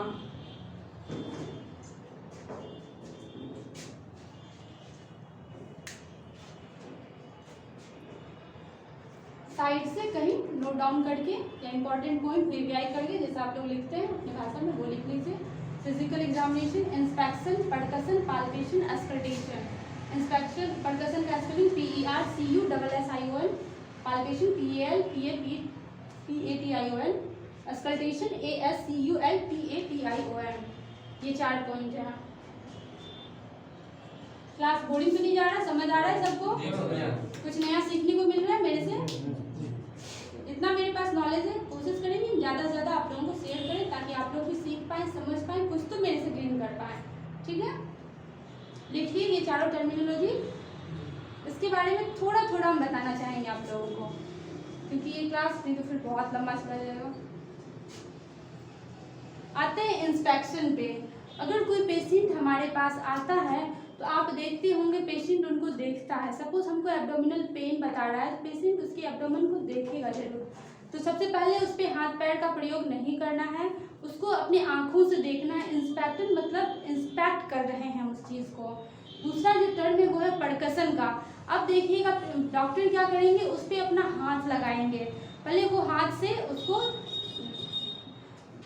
बताते हैं आपको कैसे पाल्पेशन, थोड़ा सीरियली मेरा डिसऑर्डर में हो गया। मतलब पहले इंस्पेक्शन लिखना था, फिर पाल्पेशन लिखना था, फिर अस्कल्टेशन लिखना था, फिर ये परकसन लास्ट में लिखना था। आप लोग इसको ठीक कर लीजिएगा। पहले इंस्पेक्शन, फिर पाल्पेशन, नहीं फिर अस्कल्टेशन, फिर पाल्पेशन और फिर परकसन। कुछ डिजीज में या कुछ बीमारी में ये अरेंजमेंट ऊपर नीचे होता है। इंस्पेक्शन जब भी करेंगे सबसे पहले हम इंस्पेक्ट ही करेंगे, पेशेंट को देखना ही देखना है। उसके बाद किसी में परकसन का नीड पहले होता है तो किसी में बाद होता है, ठीक है। ये डिपेंड करता है नीड पे कि पेशेंट क्या लेके प्रेजेंट कर रहा है। इंस्पेक्शन में हम उसे इंस्पेक्ट किए, अपनी आंखों से देखे, जो भी हम देखते हैं उसको फिर नोट डाउन करते हैं। उसके बाद आया हमारा जो दूसरा अस्कल्टेशन। अब देखेंगे डॉक्टर क्या करेगा, अपना स्टेथोस्कोप निकालेगा। जिस एरिया में सपोज कोई चेस्ट पेन लेके आ रहा है उसके चेस्ट को स्कल करने की कोशिश करेगा, सुनेगा कि क्या वो फाइंडिंग आ रहा है, नॉर्मल स्कल्टेशन क्या मतलब नॉर्मल जो लंग्स का साउंड है वो कैसा होता है। अगर उसमें किसी तरीके की गड़बड़ी है, सपोज किसी पेशेंट में प्लूरल इफ्यूजन का केस है, क्या होता है प्लूरल इफ्यूजन, लंग्स का जो लंग्स के बारे में पढ़े होंगे बहुत अच्छे से आप लोग, उसका जो कैविटी होता है प्लूरल कैविटी बोलते हैं, उस कैविटी में अगर कोई तरह का फ्लूइड एक्यूमुलेट हो गया, मतलब कोई पानी, नॉर्मल जो हम लोग बोलते हैं बोलचाल की भाषा में कि हाँ पानी जम गया है, उसकी प्लूरल कैविटी में अगर कोई फ्लूइड एक्यूमुलेट हो गया उस पेशेंट को प्लूरल इफ्यूजन का केस हो जाएगा। तो अगर किसी लंग्स में पानी जमा है तो उसका साउंड तो नॉर्मली नहीं होगा, जो नॉर्मल साउंड है उससे थोड़ा वो हैवी साउंड करेगा, मतलब भारी भारी ऐसा आवाज़, तो वो स्कल्टेशन से पता चलता है। तो पहला चीज़ हो गया इंस्पेक्शन, हम लोग इंस्पेक्ट किए। दूसरा क्या करते हैं, स्टेथो लगा के उसको स्कल करने की कोशिश करते हैं, सुनने की कोशिश करते हैं। सपोज किसी को अगर उसको पेशेंट का क्या होता है, कभी कभी लंग्स में हवा भर जाता है, ठीक है, तो उसका साउंड जो होता है जहाँ एयर का एक्यूमुलेशन होगा वो दूसरी तरह का होगा। बाद में फिर हम उसका चेस्ट एक्सरे कराते हैं तो एक्सरे में ऑलमोस्ट क्लियर हो जाता है। अगर उससे भी नहीं हुआ तो हम उसका MRI CT वगैरह करा के और डिटेल फाइंडिंग के लिए करते हैं।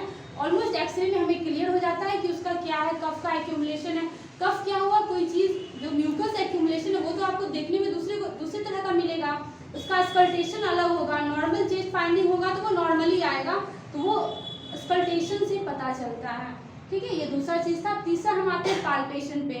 अब तीसरा काम क्या है हमारा, हम देख लिए सुन लिए, अब उस पर हाथ डालते हैं। सपोज ये पेशेंट हमें एब्डोमिनल पेन लेके आ रहा है तो हम उसके जो एब्डोमेन है उस पर हाथ डाल के उसके ऑर्गन का लिम्फ एडिनोपैथी, मतलब एक टर्म बता रहे हैं आपको कि एडिनोपैथी मतलब वो चीज़ इनलार्ज हो चुका है, बड़ा हो चुका है। सपोज कोई पेशेंट हेपेटाइटिस लेके प्रेजेंट करता है तो उसका लीवर क्या होता है, वो इन्फ्लाम्ड हो जाता है। हेपेटाइटिस, हिपा मतलब हुआ लीवर, नॉर्मली हम लोग लीवर बोलते हैं बट उसका मेडिकल टर्मिनोलॉजी तो हिपा होता है, हेपेटाइटिस वो टर्म वहाँ से आता है, ठीक है। इन्फ्लाम्ड हो चुका है, कोई भी चीज़ सूज गया है तो वो क्या होगा, जो उसका नॉर्मल जो साइज है उससे वो बड़ा हो जाता है, इनलार्ज हो जाता है। तो वो हमको कैसे पता चलेगा, वो हम लोग पता करेंगे पाल्पेट करके, ठीक है। तो वो तीसरा काम होता है, पाल्पेशन का काम होता है। अब पेशेंट हम लोग पढ़ रहे हैं अपेंडिसाइटिस के बारे में, तो जो अपेंडिक्स का नॉर्मल साइज है वो उसमें इन्फ्लामेशन हो गया है, आइटिस हो गया है, तो वो चीज़ क्या होगा, बड़ा हो गया है। तो वो आपको छू के ही पता चलेगा, देख के तो आपको अंदाजा होगा नहीं, थोड़ा बहुत हाथ घुमा के इधर उधर देखता है, लेकिन उससे पहले हमको पोजीशन जानना जरूरी है कि किस ऑर्गन का क्या पोजीशन है। तो किसी दिन आप लोगों को हम अच्छे से डिटेल में क्वाड्रेंट के बारे में बताएंगे, एब्डोमिनल का जो 9 क्वाड्रेंट होता है, किस क्वाड्रेंट में कौन से ऑर्गन का सिचुएशन होता है। अगर पेशेंट पेन लेके आएगा तो वो रीजन स्पेसिफाई करेगा कि हमको इस रीजन में हो रहा है, तो उसके बारे में आपको बताएंगे। कभी हम बात कर रहे थे पाल्पेशन के बारे में, वो पाल्पेट करके हाथ से घुमा के वो चेक करके उसका एडिनोपैथी मतलब इनलार्जमेंट चेक करता है कि हाँ वो बढ़ा है तो कितना बढ़ा है। ऐसे ये सिर्फ फिजिकल एग्जामिनेशन है, मतलब फिजिकली हम उसे देख के और छू के पता कर रहे हैं। ज़्यादा अच्छे से स्पेसिफाई करने के लिए फिर हम पेशेंट का USG मतलब अल्ट्रासाउंड सोनोग्राफी कराते हैं। अल्ट्रासोनोग्राफी में कितना mm बढ़ा है या कितना इनलार्जमेंट है वो आपको क्लियर मिल जाएगा, लेकिन तुरंत तो नहीं कर सकते, तुरंत तो हमको पाल्पेटिंग करना है पेशेंट का। तो वो तीसरा चीज़ था पाल्पेशन। अब आ गया परकसन। ये परकसन जो वर्ड होता है वो ठोक ठाक के हम लोग पता करते हैं। अब ऐसा नहीं कि उसको कुल्हाड़ी हथौड़ी से ठोक ठाक रहे हैं, वो मतलब परकशन का जो स्कीम होता है वो हम लोग 2 फिंगर या 3 फिंगर, ज़्यादातर 2 ही फिंगर लगा के ऐसे करके ठोकते हैं। ऐसे नॉर्मली आप किसी पेशेंट, सपोज अगर हम बात करते हैं एसाइटिस का, एसाइटिस एक टर्म होता है, एक वर्ड है, एक डिजीज है जिसमें क्या होता है, हर हमारा जो भी ऑर्गन सिस्टम है हर एक कैविटी से सराउंडेड होता है। जो एब्डोमेन का जो कैविटी होता है वो पेरिटोनियल कैविटी से सराउंडेड होता है। थोड़ी देर पहले हम लंग्स के बारे में बता रहे थे, वो सराउंडेड था प्लूरल कैविटी से। तो हर जगह का जो मेम्ब्रेन है किसी न किसी कैविटी से सराउंडेड होता है। अब एसाइटिस में क्या होता है, पेशेंट का जो फ्लूरल पेरिटोनियल कैविटी होता है उसमें फ्लूइड भरा होता है, ठीक है। तो उसको फ्लूइड को चेक करने के लिए हम लोग परकसन का काम करते हैं। उसको ऐसे ऐसे ठोकिएगा हाथ दे करके, बहुत भारी आवाज़ आएगा, और जहाँ पे आप ठोक रहे हैं ना वो भी चीज़ बहुत भारी सा लगेगा। तो वो हम लोग एसाइटिस के केस में करते हैं परकसन करके। और प्लूरल कैविटी जिसमें लंग्स में जो फ्लूइड का एक्यूमुलेशन होता है उसके पीठ पे हम लोग वही परकसन करके देखते हैं कि हाँ फ्लूइड एक्यूमुलेटेड है या नहीं है। ये थोड़ा ज़्यादा हो गया, लेकिन ये फिजिकल एग्जामिनेशन का ये 4 तरीका होता है। इंस्पेक्ट करते हैं, फिर स्कल्ट करते हैं स्टेथो से, फिर पालपेट करते हैं हाथ घुमा के, फिर आके देखते हैं, एंड देन परकसन करते हैं, थोड़ा ठोक करके देखते हैं। इससे ये भी पता चलता है कि पेशेंट को पेन हो रहा है कि नहीं हो रहा है। ठीक है, तो ये 4 चीज़ था फिजिकल एग्जामिनेशन से रिलेटेड। हम बात कर रहे थे एब्डोमिनल डिस्टेंशन के बारे में। ठीक है, तो उसका जो एब्डोमेन होगा वो डिस्टेंडेड होगा, हल्का फुला होगा। फूलेगा क्यों? क्योंकि इन्फ्लामेशन है तो फूलेगा ही फूलेगा। किसी का कम फूलता है, किसी का ज़्यादा, लेकिन वो आपको कुछ का देख के पता चलता है, और जिसका देख के हमें नहीं पता चला उसको हम लोग पालपेट करके पता कर रहे हैं कि हाँ उसका एब्डोमेन डिस्टेंडेड है। ज़्यादा क्लियर ये यूएसजी में हो जाता है कि अगर इलाज है कितना mm का इलाजमेंट है। ठीक है, ये क्लियर है। छठा चीज एब्डोमिनल डिस्टेंशन रहेगा पेशेंट को। अस्कल्टेशन क्या होता है ना, इसमें मेनली हम लोग सुनते हैं, अस्कल करते हैं। अस्कल मतलब हुआ सुनना, अस्कल्टेशन ये टर्म है सुनने का। इसमें हम लोग ज़्यादातर स्टेथोस्कोप का उपयोग करते हैं। स्टेथोस्कोप से सुने होंगे, डॉक्टर लंग्स का साउंड चेक करते हैं नॉर्मल है या उसको विजिंग तो नहीं हो रहा है। विजिंग मतलब घड़घड़ाहट जैसा। अस्थमा COPD का पेशेंट अगर आप देखेंगे तो आप उसको दूर से देखेंगे, वो बहुत लंबा डीप ब्रीदिंग कर रहा है, उसकी सांसें बहुत, जैसे हम लोग नॉर्मल ले रहे हैं 16 से 20 लेते हैं, लेकिन वो 30-40 इस रेंज में उसका रेस्पिरेशन रेट होता है। वो बहुत फास्ट लेगा और बहुत डीप ब्रीदिंग करता है। वो ना अस्कल्टेशन से उसके लंग्स बहुत अच्छे से हम लोग क्लियर कर सकते हैं कि वो कैसा साउंड दे रहा है। विजिंग का साउंड आता है, मरमर का साउंड आता है, फ्लूइड एक्यूमुलेट है अलग साउंड करेगा, एयर का एक्यूमुलेशन है मतलब अगर हवा जमा है तो उसका साउंड अलग होगा, अगर उसको बहुत ज़्यादा स्पूटम है तो उसका साउंड अलग होगा। अब 2 टर्म आता है स्पूटम और कफ। कोई बता सकते हैं स्पूटम क्या होता है और कफ क्या होता है? ये क्लियर, इसको बता देते हैं। छोटा चीज़ को पकड़ना है, वो छोटा चीज़ नहीं है, वो बहुत बड़ा चीज़ है। पढ़ने जाएंगे तो बहुत एक्सपेंड करके पढ़ेंगे। कफ हम लोग नॉर्मली बोलते हैं। कोई बता सकते हैं कफ क्या होता है? ये खांसी हो तो वही बलगम जो होता है। नहीं, खांसी और बलगम 2 अलग चीज होता है। एक टर्म आया कफ और एक आया स्पूटम।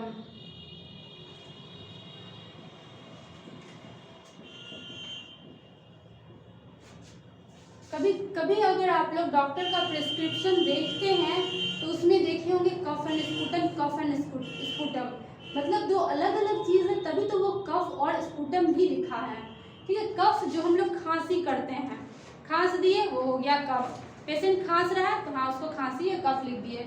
बट ये स्पूटम चीज़ ये है, उसके लंग्स में जो म्यूकस है वो एक्यूमुलेट है। खांसने के बाद जो वो निकालता है अपने लंग्स से, जो कैसे बताया, मतलब जो भी उसके अंदर से जो भी वेस्ट चीज़ निकलता है वो हुआ स्पूटम।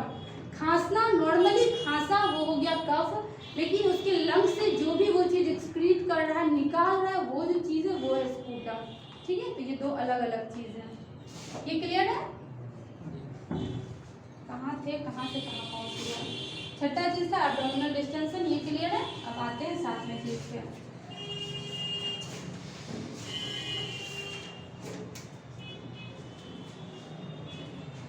7वां है लोकल स्टैंडर्डनेस।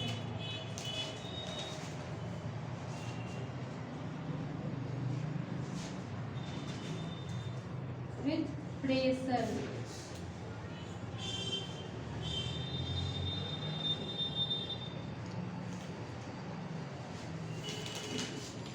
ये 2 चीज़ बहुत अच्छे से समझिए, क्योंकि ये 2 चीज़ पे हम डायग्नोज कर पाएंगे कि वो अपेंडिसाइटिस वाला ही चीज़ है। नॉर्मली तो पेशेंट ने बताया कि हाँ हमको भूख नहीं लग रहा है, कॉन्स्टिपेशन है, नॉजिया वॉमिटिंग का प्रॉब्लम है, उसको एनी टाइम फीवर भी रहेगा, एब्डोमिनल पेन भी बताएगा। लेकिन इस कुछ 2-3 चीज़ है मार्केबल चीज़, जिसको मार्क करके रखना है कि ये अपेंडिक्स का ही प्रॉब्लम है। ठीक है, डायग्नोसिस के लिए वो ईजी हो जाता है। तो ये 7वां चीज़ है लोकल टेंडरनेस विथ प्रेशर। इसलिए इसके बारे में बताना चाहेंगे। ये लोकल टेंडरनेस मतलब क्या हुआ? लोकल, जिस रीज़न को वो बता रहा है, लोकली जो रिप्रेजेंट कर रहा है कि हाँ इस रीज़न में हमको पेन हो रहा है, तो जिस रीज़न में उसको पेन हो रहा है उस रीज़न में अगर आप थोड़ा प्रेशर अप्लाई करेंगे तो उसको टेंडरनेस होगा, मतलब वो दर्द बताएगा आपको। ऐसे तो वो दर्द बता ही रहा है, लेकिन अगर उस पर आप थोड़ा और प्रेशर डालेंगे तो वो बहुत ज़्यादा पेन टेंडरनेस बताएगा। वो चीज़ हो गया लोकल टेंडरनेस विथ प्रेशर, ये अपेंडिसाइटिस के केस में होता है। ठीक है, ये क्लियर है। तो क्या क्या पॉइंट था इसमें, साइन एंड सिम्टम्स बताए थे, एक बार बताएं आप लोग कोई अच्छे से जो लिखे हैं। Abdominal pain, fever. हाँ, एब्डोमिनल पेन बताया, लेकिन समझना हमको है कि अपेंडिसाइटिस में पेन होता कैसा है। लोअर साइड, हाँ, लोअर राइट साइड होगा और अम्लाइकस टू जो इलियम रीजन है वो ऐसे डायगोनली बताएगा कि हाँ पेन इस रीजन में हो रहा है। जो रेडिएशन का एरिया है वो ध्यान में हमें रखना है, इस टाइप का हो रहा है। पेशेंट को चारों तरफ पाल्पेट करके बताना क्या यहाँ हो रहा है, यहाँ हो रहा है, यहाँ हो रहा है, बोलेगा नहीं यहाँ नहीं हो रहा है, बस यहाँ ऐसे हो रहा है। तो वो रेडिएशन हमें समझना है। ठीक है, वो हाँ फीवर होगा, फीवर भी हमेशा 101 डिग्री फ़ारेनहाइट पे दिन भर उसका बॉडी उस टेम्परेचर पे आगे पीछे होगा, तो फीवर उसको होगा एनी टाइम। हाँ, कॉन्स्टिपेशन होगा, नोजिया वॉमिटिंग होगा, सबके पीछे का हम आपको रीजन भी अच्छे से बताए। और क्या दिखाए थे? Nausea and vomiting. हाँ जी, उसके बाद nausea and vomiting. Sir ma'am इसके साथ है ना कभी हार्ट बीट जो है ना तेज हो जाता है, धड़कन। देखिए वो जो फाइंडिंग है वो न्यूरोवास्कुलर असेसमेंट कार्डियोलॉजी पैरामीटर्स पे आ जाता है। ठीक है, तो वो साइन एंड सिम्टम्स को नहीं रिप्रेजेंट करता है। किसी भी डिजीज़ को जब हम पढ़ने जाएंगे सबसे पहले हम उसका टर्मिनोलॉजी, उसके डेफिनेशन के बारे में जानेंगे, फिर उसके काउज के बारे में जानेंगे, उसके साइन एंड सिम्टम्स के बारे में जानेंगे, उसके बाद हम लोग उसका इन्वेस्टिगेशन कराएंगे। ठीक है, जो आप बता रहे हैं वो हम लोग फिजिकल फाइंडिंग्स में लिखते हैं। जो भी पेशेंट आएगा उसका जो हम लोग फिजिकल फाइंडिंग करेंगे, इंस्पेक्शन में क्या देखें, हाँ इसको ये एब्डोमिनल डिस्टेंशन था लिख दिए, अगर पाल्पेट करके देखें तो वो बताया हमको दर्द है वो भी लिख दिए, परकसन ठोक ठाक के देखे वो भी हम कर दिए, एस्कल्टेशन देखे वो भी लिख दिए। जो फिजिकल फाइंडिंग होता है जनरल फाइंडिंग, फिजिकल फाइंडिंग, उसमें हम लोग देखते हैं कि उसका बीपी क्या है, पल्स क्या है, उसका रेस्पिरेशन का रेट क्या है, क्या उसका हार्ट रेट है, क्या उसका बॉडी टेम्परेचर है। तो ये सब चीज़ वो दूसरा फाइंडिंग हो गया। ठीक है, जनरल फाइंडिंग, फिजिकल फाइंडिंग वो सब अलग हो गया। नॉर्मल जो वाइटल्स पैरामीटर्स हम लोग होते हैं ना बीपी पल्स, वो अलग हो गया। वो हर डिजीज़ में कुछ ना कुछ, जैसे हाइपरटेंशन का केस है तो उसमें बीपी बढ़ा हुआ ही रहेगा, बीपी बढ़ा है हार्ट रेट भी बढ़ेगा ही बढ़ेगा, किसी में हार्ट रेट कम होता है तो वो अलग चीज़ हो गया। फिर अभी हम लोग साइन एंड सिम्टम्स पे डिस्कस कर रहे हैं। पेशेंट ये नहीं बोलेगा कि मेरा हार्ट रेट बहुत बढ़ा हुआ है, क्योंकि उसको नहीं पता हार्ट रेट क्या होता है, पल्स क्या होता है, ECG क्या होता है, वो आपको समझने हैं। अक्सर देखने में मिलता है। नहीं, अपेंडिसाइटिस में नॉर्मल पेशेंट प्रेजेंट करेगा, वो पेट दर्द से इतना परेशान है, उसको क्या पता उसका हार्ट बढ़ रहा घट रहा है। ठीक है, वो इसी सब चीज़ को ज़्यादातर डिनोट करेगा। ठीक है, आगे बढ़े। और क्या पॉइंट था? एनोरेक्सिया मतलब होता है भूख नहीं लगना। एक टर्म है इंसोम्निया, दैट मीन्स उसको नींद नहीं आता है। तो कभी कभी एनोरेक्सिया और इंसोम्निया में कंफ्यूजन हो जाता है, कंफ्यूज नहीं होना। एनोरेक्सिया के बगल में ब्रैकेट में लिख दें कि भूख न लगना, भूख नहीं लगता है। ठीक है, हाँ आगे क्या पॉइंट लिखवाए थे? हाँ, एब्डोमिनल डिस्टेंशन मतलब उसका एब्डोमेन हल्का डिस्टेंडेड होगा, हल्का इनलार्ज्ड होगा, मतलब फुला हुआ टाइप का लग, क्योंकि सूजन है तो फुला हुआ लगेगा ही। ठीक है, तो जो चीज़ समझना है ब्रैकेट में करके लिख दें, ज़्यादा क्लियर होगा, क्योंकि जब आप स्टडी करेंगे हर चीज़ क्लियर आपको मिलेगा। हिंदी में तो हिंदी में, इंग्लिश में तो इंग्लिश में, जो भी आपका लोकल लैंग्वेज है जिसमें आप समझते हैं अच्छे से लिख रहे हैं। ठीक है, आगे बढ़े। आगे क्या पॉइंट था? और लोकल टेंडरनेस विद प्रेशर, जब हम प्रेशर अप्लाई करेंगे उस रीजन में तो पेशेंट टेंडरनेस बताएगा, मतलब हाँ थोड़ा हार्ड होगा, हमें वो जगह थोड़ा हार्ड लगेगा, प्रेशर अप्लाई करने पे पेशेंट दर्द शो करेगा। ठीक है, यहाँ तक क्लियर है? अब आगे है, हम उसका साइन सिम्टम्स तो समझ गए, अब उसका हम लोगों को इन्वेस्टिगेशन कराना है। यहाँ से तो हम लोग को मोटा मोटी समझ आ रहा है कि पेशेंट कहीं ना कहीं अपेंडिसाइटिस की ओर जा रहा है, मतलब उसका जो साइन सिम्टम्स उससे हमें लग रहा है कि अपेंडिसाइटिस का प्रॉब्लम है, बट कंफर्म नहीं होना है। कंफर्मेशन के लिए हमें उसका इन्वेस्टिगेशन कराना है, जो डायग्नोस्टिक इवैल्यूएशन है वो कराना है। ठीक है, तो इसको मिटा दें।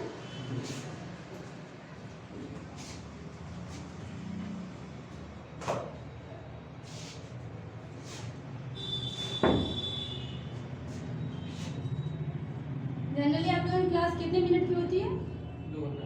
2 घंटा। कितने दिन की होती है?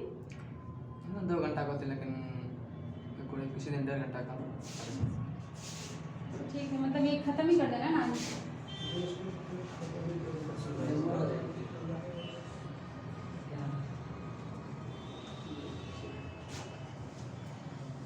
इन्वेस्टिगेशन, अब हमें इन्वेस्टिगेशन कराना है। इसी को हम लोग डायग्नोस्टिक इवैल्यूएशन भी कहते हैं। वो इसलिए कहते हैं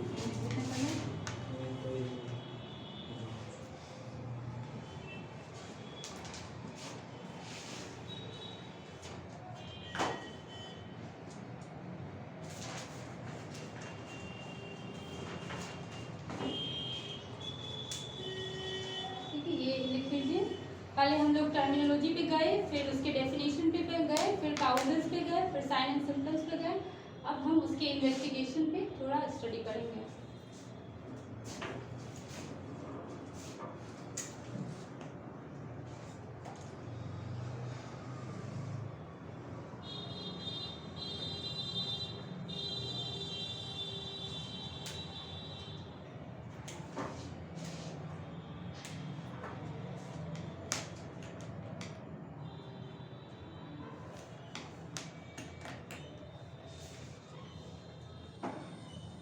ठीक है, देख लिए इन्वेस्टिगेशन और डायग्नोस्टिक इवैल्यूएशन दोनों सेम ही चीज़ है। ठीक है, कंफ्यूज नहीं होना है, एक ही टर्म है। डायग्नोस्टिक इवैल्यूएशन दैट मीन्स हम डायग्नोज कर पाएँ किसके थ्रू, हम लोग कुछ एग्जामिनेशन कराते हैं। इसके अंदर इन्वेस्टिगेशन के अंदर बहुत सारा एग्जामिनेशन आता है। बेसिकली जो नॉर्मल चीज़ है वो है कि ब्लड एग्जामिनेशन कराते हैं हम लोग, यूरिन एग्जामिनेशन कराते हैं, स्पूटम का एग्जामिनेशन कराते हैं, फिर आगे स्टूल एग्जामिनेशन कराते हैं। तो ये सब कुछ डायग्नोस्टिक इवैल्यूएशन है। इसमें हमको अपेंडिसाइटिस में 1-2 एग्जामिनेशन नहीं कराना है। ठीक है, जो हमारे समझने के लिए एग्जामिनेशन तो आप ऊपर से दीजिए, पूरे बॉडी का जितना भी ब्लड है, यूरिन है, ये जितना आपको कराना आप करा सकते हैं। लेकिन जो ज़रूरी है अपेंडिसाइटिस में, जो फाइंडिंग है जिससे हमें कुछ मिलेगा, वो चीज़ें पहला तो हम लोग ब्लड एग्जामिनेशन कराएंगे। ठीक है,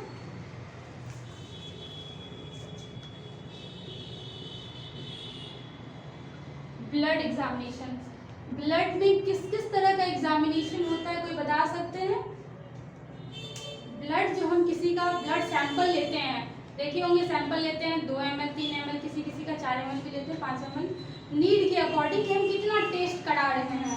तो ब्लड एग्जामिनेशन में किस किस तरह का एग्जामिनेशन होता है, किस किस एग्जामिनेशन से हमें पता चलता है कि हाँ ये चीज़ ये कराना है हमको। तो क्या क्या कराते क्या है ब्लड एग्जामिनेशन में हम लोग? ऐसे थोड़ी ब्लड दे दिए कराने, कुछ तो टेस्ट कराते होंगे ना जी ब्लड में। हाँ,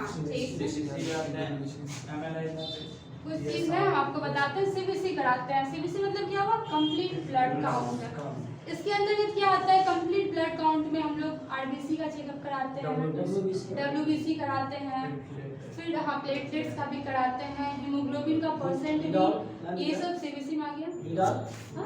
वो अलग ही टेस्ट हुआ, ब्लड एग्जामिनेशन के अंतर्गत ही आया, बट सीबीसी के अंतर्गत वो नहीं आता है। ठीक है, वो दूसरा टेस्ट। तो हम लोग सीबीसी कराते हैं। उसके बाद हम लोग क्या कराते हैं? एलएफटी कराते हैं। एलएफटी मतलब क्या हुआ? Liver function test. Liver function के अंतर्गत हम लोग उसका बिलिरुबिन कितना है, कितना घटा बढ़ा है, लीवर से रिलेटेड डिजीज को डायग्नोज करने के लिए हम लोग एलएफटी कराते हैं। तो अपेंडिसाइटिस का रिलेशन कहीं लीवर से लग रहा है आपको?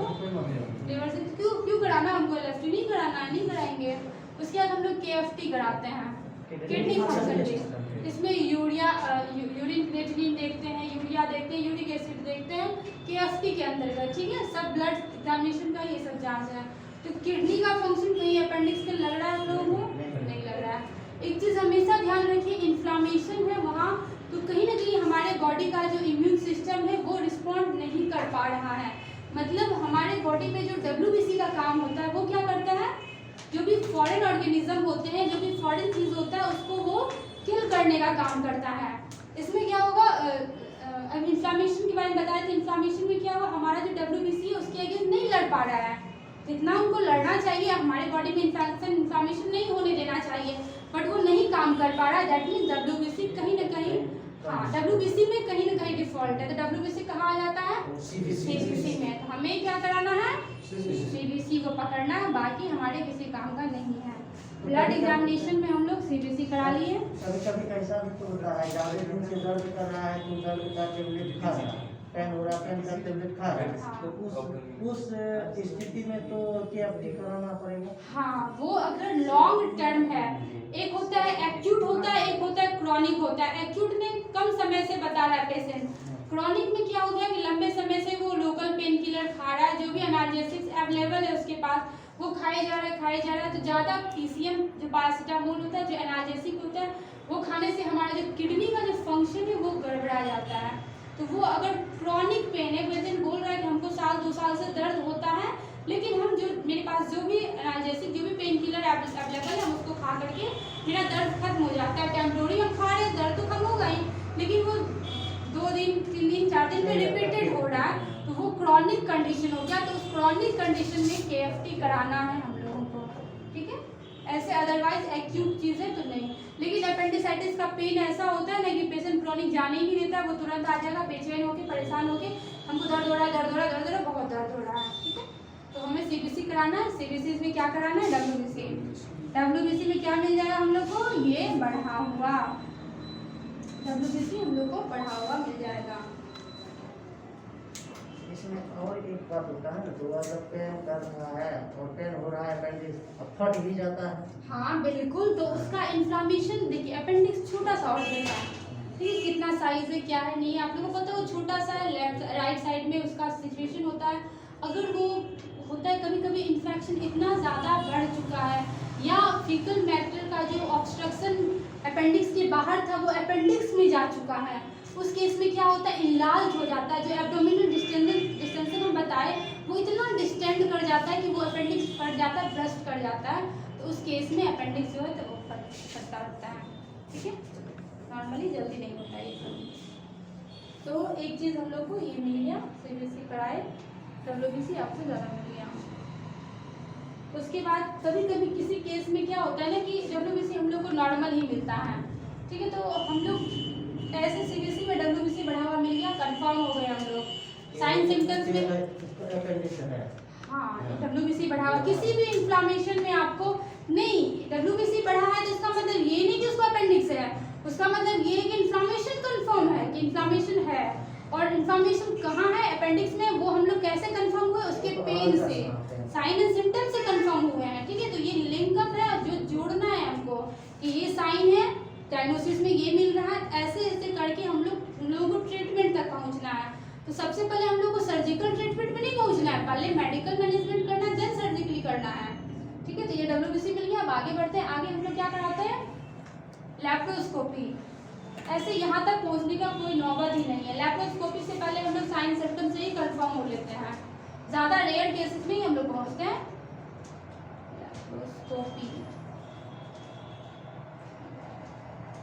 लैप्रोस्कोपी में हम लोग जो भी हमारा स्कोप है उसके थ्रू देखते हैं ओपन करके।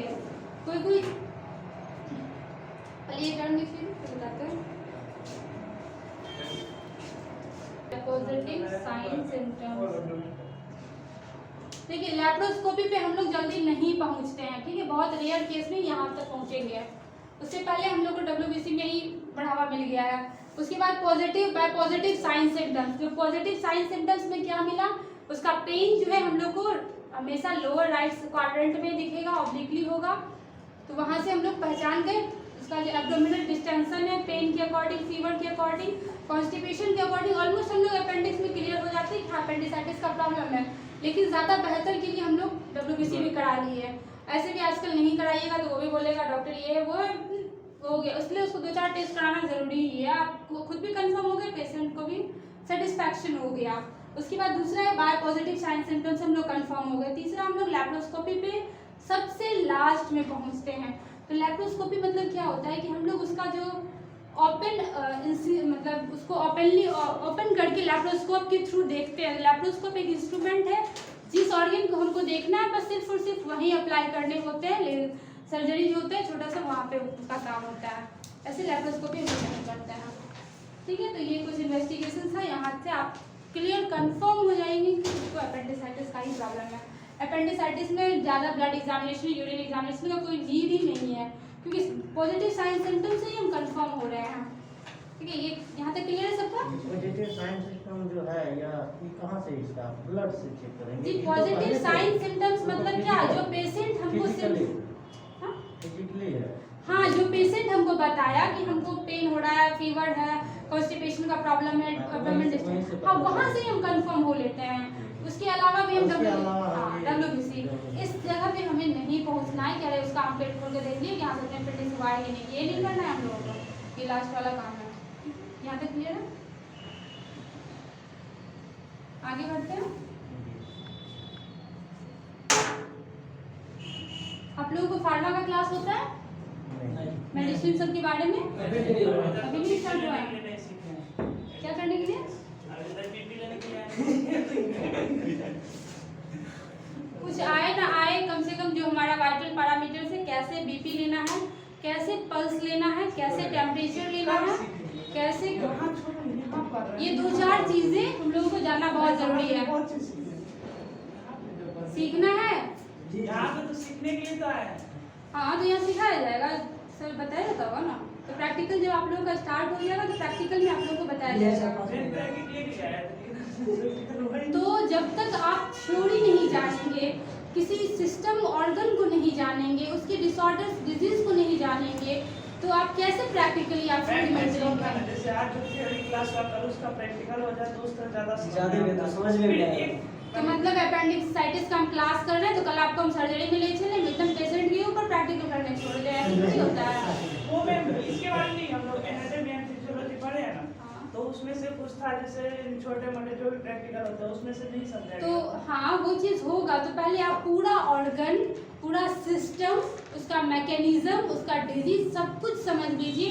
क्योंकि आप अगर ऐसा तो नहीं है कि हम एनाटॉमी फिजियोलॉजी पढ़ रहे हैं, सब कुछ हम अपेंडिक्स के बारे में पढ़ रहे हैं, तो कल आपका प्रैक्टिकल हो गया और आपको जिस हॉस्पिटल हम ले जाएंगे तो वहाँ सिर्फ और सिर्फ अपेंडिसाइटिस ही होगी, ऐसा नहीं है।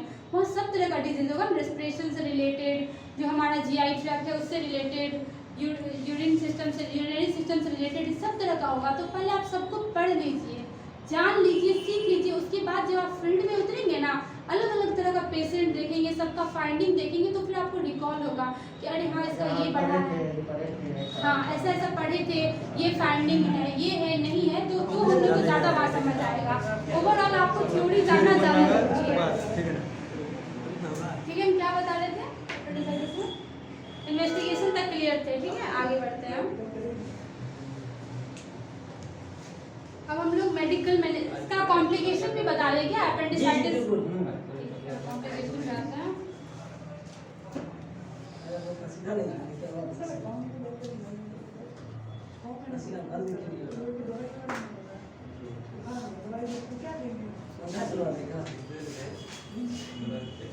अरे हमको पता है क्या देना। पॉइंट कर करके लिखिएगा, terminology, definition, causes, sign and symptoms, investigation, और छठा चीज कॉम्प्लिकेशन पे आ रहे हैं। ठीक है, कॉम्प्लिकेशन का मतलब हुआ जटिलताएं, मतलब अपेंडिसाइटिस उसको है, बहुत लंबे दिनों तक है, या इसके रहने के बावजूद उसको और क्या हो सकता है। ठीक है, अपेंडिसाइटिस की वजह से भी उसको कुछ हो रहा है।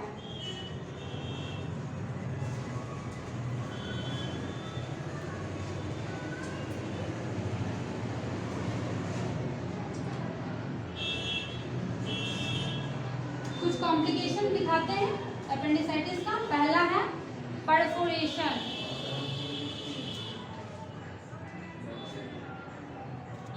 देखिए पहला पॉइंट परफोरेशन, ठीक है, ये टर्म परफोरेशन क्या है हम आपको बताते हैं।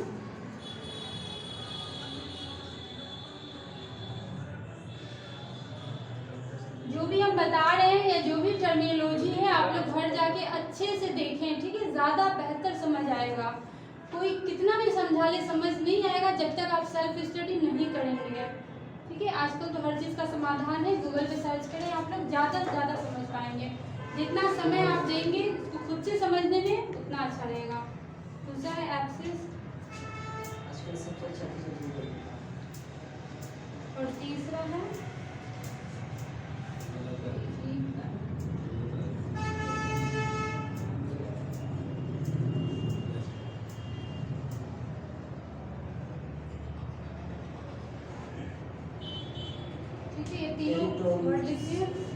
क्या पढ़े? पेरिटोनिटिस, पेरिटोनाइटिस, आइटिस है, मतलब पेरिटोनियम का आइटिस, पेरिटोनाइटिस।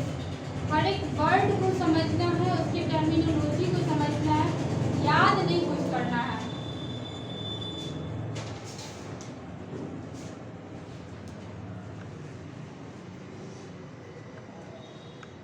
ठीक है, ये क्लियर है यहाँ तक? अब आते हैं परफोरेशन पे। कॉम्प्लिकेशन जो कुछ बता रहे थोड़ी देर पहले कि क्या होता है कि अपेंडिक्स फट जाता है, ब्रस्ट कर जाता है, वो हुआ परफोरेशन, मतलब उसमें छेद हो जाते हैं, उसके अंदर जो भी कंटेंट फुलफिल किया जो भरा हुआ है वो बाहर आने लगते हैं। तो अपेंडिसाइटिस का कॉम्प्लिकेशन परफोरेशन हो सकता है, ठीक है, उसमें छेद हो जाता है, वो फट के उसका कंटेंट बाहर आने लगता है, ये है कॉम्प्लिकेशन परफोरेशन का। दूसरा है एब्सेस। एब्सेस मतलब क्या हुआ कि वहाँ पे कुछ म्यूकस का सिक्री मतलब एक्यूमुलेट हो गया, फूल गया, सूजन हो गया, कुछ पस का फॉर्मेशन हो गया, तो ये सब चीज़ जहाँ इन्फ्लामेशन है वहाँ हो सकता है, जहाँ इन्फेक्शन है वहाँ हो सकता है, ठीक है। तो ये एब्सेस का भी प्रॉब्लम हो सकता है, कॉम्प्लिकेशन है ये अपेंडिसाइटिस के। ये अपेंडिसाइटिस है तो ये कॉम्प्लिकेशन हो सकता है। तीसरा है पेरिटोनाइटिस। पेरिटोनाइटिस ये जो टर्म हुआ इसमें से क्लियरली आपको दिख रहा होगा, आइटिस है और ये पेरिटोन है। पेरिटोन जो वर्ड आया वो पेरिटोनियम से आया है, और पेरिटोनियम क्या है, हमारा जो एब्डोमिनल कैविटी का जो कवरिंग है वो पेरिटोनियम का कवरिंग होता है, ठीक है। तो उसमें इन्फ्लामेशन हो सकता है। क्यों होगा, लंबे समय तक अपेंडिसाइटिस है, अपेंडिसाइटिस ऑर्गन कनेक्टेड है लार्ज इंटेस्टाइन से। लार्ज इंटेस्टाइन कहाँ है, वो हमारे पेरिटोनियम कैविटी में ना है, उस कैविटी को भी इन्फ्लामेशन, अगर लंबे समय तक छोटे से जगह में इन्फ्लामेशन है, वो बहुत लंबे समय से वहाँ पे इन्फ्लामेशन है, तो वो उसके बाहर की भी जगह को इन्फ्लाम कर सकता है ना, तो वो पेरिटोनियम कैविटी को भी इन्फ्लाम कर सकता है, वहाँ के मेम्ब्रेन को इन्फ्लाम कर सकता है, तो वही कॉम्प्लिकेशन है पेरिटोनाइटिस का, ठीक है। ये क्लियर है यहाँ तक, ठीक है। पेरिटोनियम कैविटी क्या है, प्लूरल कैविटी क्या है, पहले तो आप लोग कितने कैविटी होते हैं बॉडी में वो जाके सर्च कर लीजिएगा, ठीक है, अच्छे से कहीं किसी अच्छी बुक से देख करके। क्रेनियम कैविटी क्या होता है, जो हमारा स्कल होता है, स्कल का जो कवरिंग होता है, क्रेनियम मेम्ब्रेन उसको बोलते हैं, वो कैविटी। कैविटी मतलब एक स्पेस, अच्छा खासा स्पेस जहाँ पे ऑर्गन या जो भी हमारा आँख नाक कान ये सब जो सिचुएटेड है वो किस में है, हमारे कैरिनियम कैविटी में है, ठीक है। फिर एक होता है थोरेसिक कैविटी। थोरेक्स मतलब क्या, जो हमारा लंग्स का रीजन है, और इस रीजन में कितनी डायफ्राम हुआ, लंग 2 लंग्स हो गए हमारे, इसका सिचुएशन का है थोरेसिक कैविटी में। हमारा जो हार्ट है उसका सिचुएशन का है थोरेसिक कैविटी में, तो उस कैविटी में कितने ऑर्गन है ये देख लीजिए। उसके नीचे आते हैं तो वो हो गया हमारा पेरिटोनियम कैविटी। तो पेरिटोनियम कैविटी में ऑलमोस्ट जो भी हमारा जीआई ट्रैक्ट से रिलेटेड ऑर्गन है उसका सिचुएशन होता है। फिर उससे थोड़ा नीचे आते हैं तो वो हो गया हमारा पेल्विक कैविटी। तो पेल्विक कैविटी में क्या होता है, ज़्यादातर जेनाइटल ऑर्गन का सिचुएशन होता है, ठीक है, मेल फीमेल इनका जो जेनाइटल ऑर्गन है उनका सिचुएशन होता है। तो ये कैविटी देख लीजिए, बॉडी में कितनी कैविटी होते हैं, किस कैविटी में कौन सा ऑर्गन का सिचुएशन होता है, ये जानना जरूरी है, क्योंकि जब तक हम कैविटी नहीं जानेंगे फिर उसके अंदर कैसे जाएंगे, फिर उसके अंदर ऑर्गन कैसे देखेंगे, ठीक है। तो कैविटी भी देखना बहुत जरूरी है। तो हम बात कर रहे थे पेरिटोनाइटिस का, मतलब जो पेरिटोनियम कैविटी है उसका इन्फ्लामेशन हो जाता है। क्यों होता है, किसी चीज़ के अंदर कोई चीज़ बहुत देर से इन्फ्लाम्ड है तो वो बाहर वाले को भी इन्फ्लाम करेगा ही, तो ये कॉम्प्लिकेशन हो सकता है, बहुत लंबे समय तक रहने पे होगा, ऐसे नहीं होता है। यहाँ तक क्लियर है।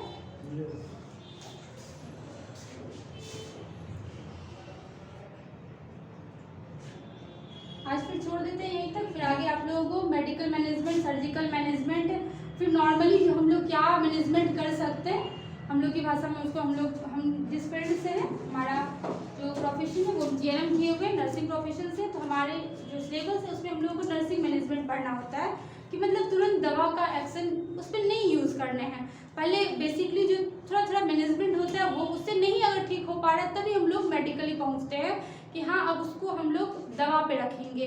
अगर मेडिकल मैनेजमेंट से भी नहीं हो रहा तो सर्जिकल मैनेजमेंट पे पहुँचते हैं, ठीक है। तो जो बेसिकली क्या नॉर्मली मैनेजमेंट है वो देखेंगे, फिर मेडिकल, फिर सर्जिकल पे आएंगे, ठीक है। तो वो आगे अगले क्लास में कंटिन्यू करेंगे, ठीक है। यहाँ तक क्लियर है, ये तो फिर ज़्यादा ओवर हो जाएगा ना, क्योंकि मेडिकल में हम लोग को आप लोग का फार्मा अगर हो गया होता तो अच्छा हो जाता समझाने में मेडिसिन के बारे में कि कौन एनाल्जेसिक मेडिसिन है, कौन एंटी इन्फ्लामेटरी ड्रग्स है। एंटी मतलब किसी के अगेंस्ट, इन्फ्लामेटरी मतलब इन्फ्लामेशन वर्ड से आया है, एंटी इन्फ्लामेटरी का मतलब हो गया इन्फ्लामेशन को कम करने वाला ड्रग्स। तो ये कौन कौन से ड्रग्स होते हैं, कहाँ से किस ड्रग्स का हम लोग यूज़ करेंगे, इससे नहीं हुआ तो फिर कौन सा ड्रग्स यूज़ करेंगे, ठीक है। तो वो स्टेप बाय स्टेप बताएंगे आप लोगों को।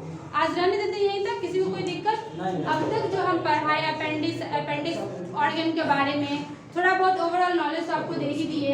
अपेंडिसाइटिस में क्या इसका ये वर्ड आया कहाँ से, फिर क्या इसका डेफिनेशन है, क्या इसके काउजेज है, साइन सिम्टम्स क्या है, इसका इन्वेस्टिगेशन कैसे करें, करेंगे और क्या क्या इसका कॉम्प्लिकेशन। यहाँ तक किसी को कोई प्रॉब्लम, कोई भी प्रॉब्लम होगा आप पूछ सकते हैं।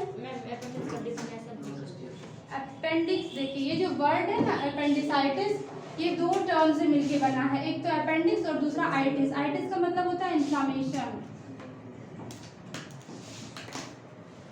और इन्फ्लामेशन क्या होता है? सूजन, मतलब सूजन हो जाना किसी चीज का। ये सूजन हो कहाँ रहा है? अपेंडिक्स में। इसका डेफिनेशन हुआ इन्फ्लामेशन इन अपेंडिक्स, या हम कह सकते हैं inflammation of the appendix called या इज नॉन एज अपेंडिसाइटिस। ठीक है, क्लियर है यहाँ तक सबका? कोई फीडबैक, कैसा लगा आप लोगों को क्लास? ठीक है, फिर आगे कंटिन्यू करें हम लोग अगले दिन। ठीक है, आप लोग जितना अच्छा स्टडी करें, जो भी ऑर्गन आप लोगों को मैसेज किया जाता है या बताया जाता है, पहले से इन्फॉर्म किया जाता है, या जिस डिजीज के बारे में बताया जाएगा, ओवरऑल थोड़ा बहुत आप लोग देख के आए, तभी आप लोगों को समझ में आएगा। ठीक है, थैंक यू फ्रेंड्स।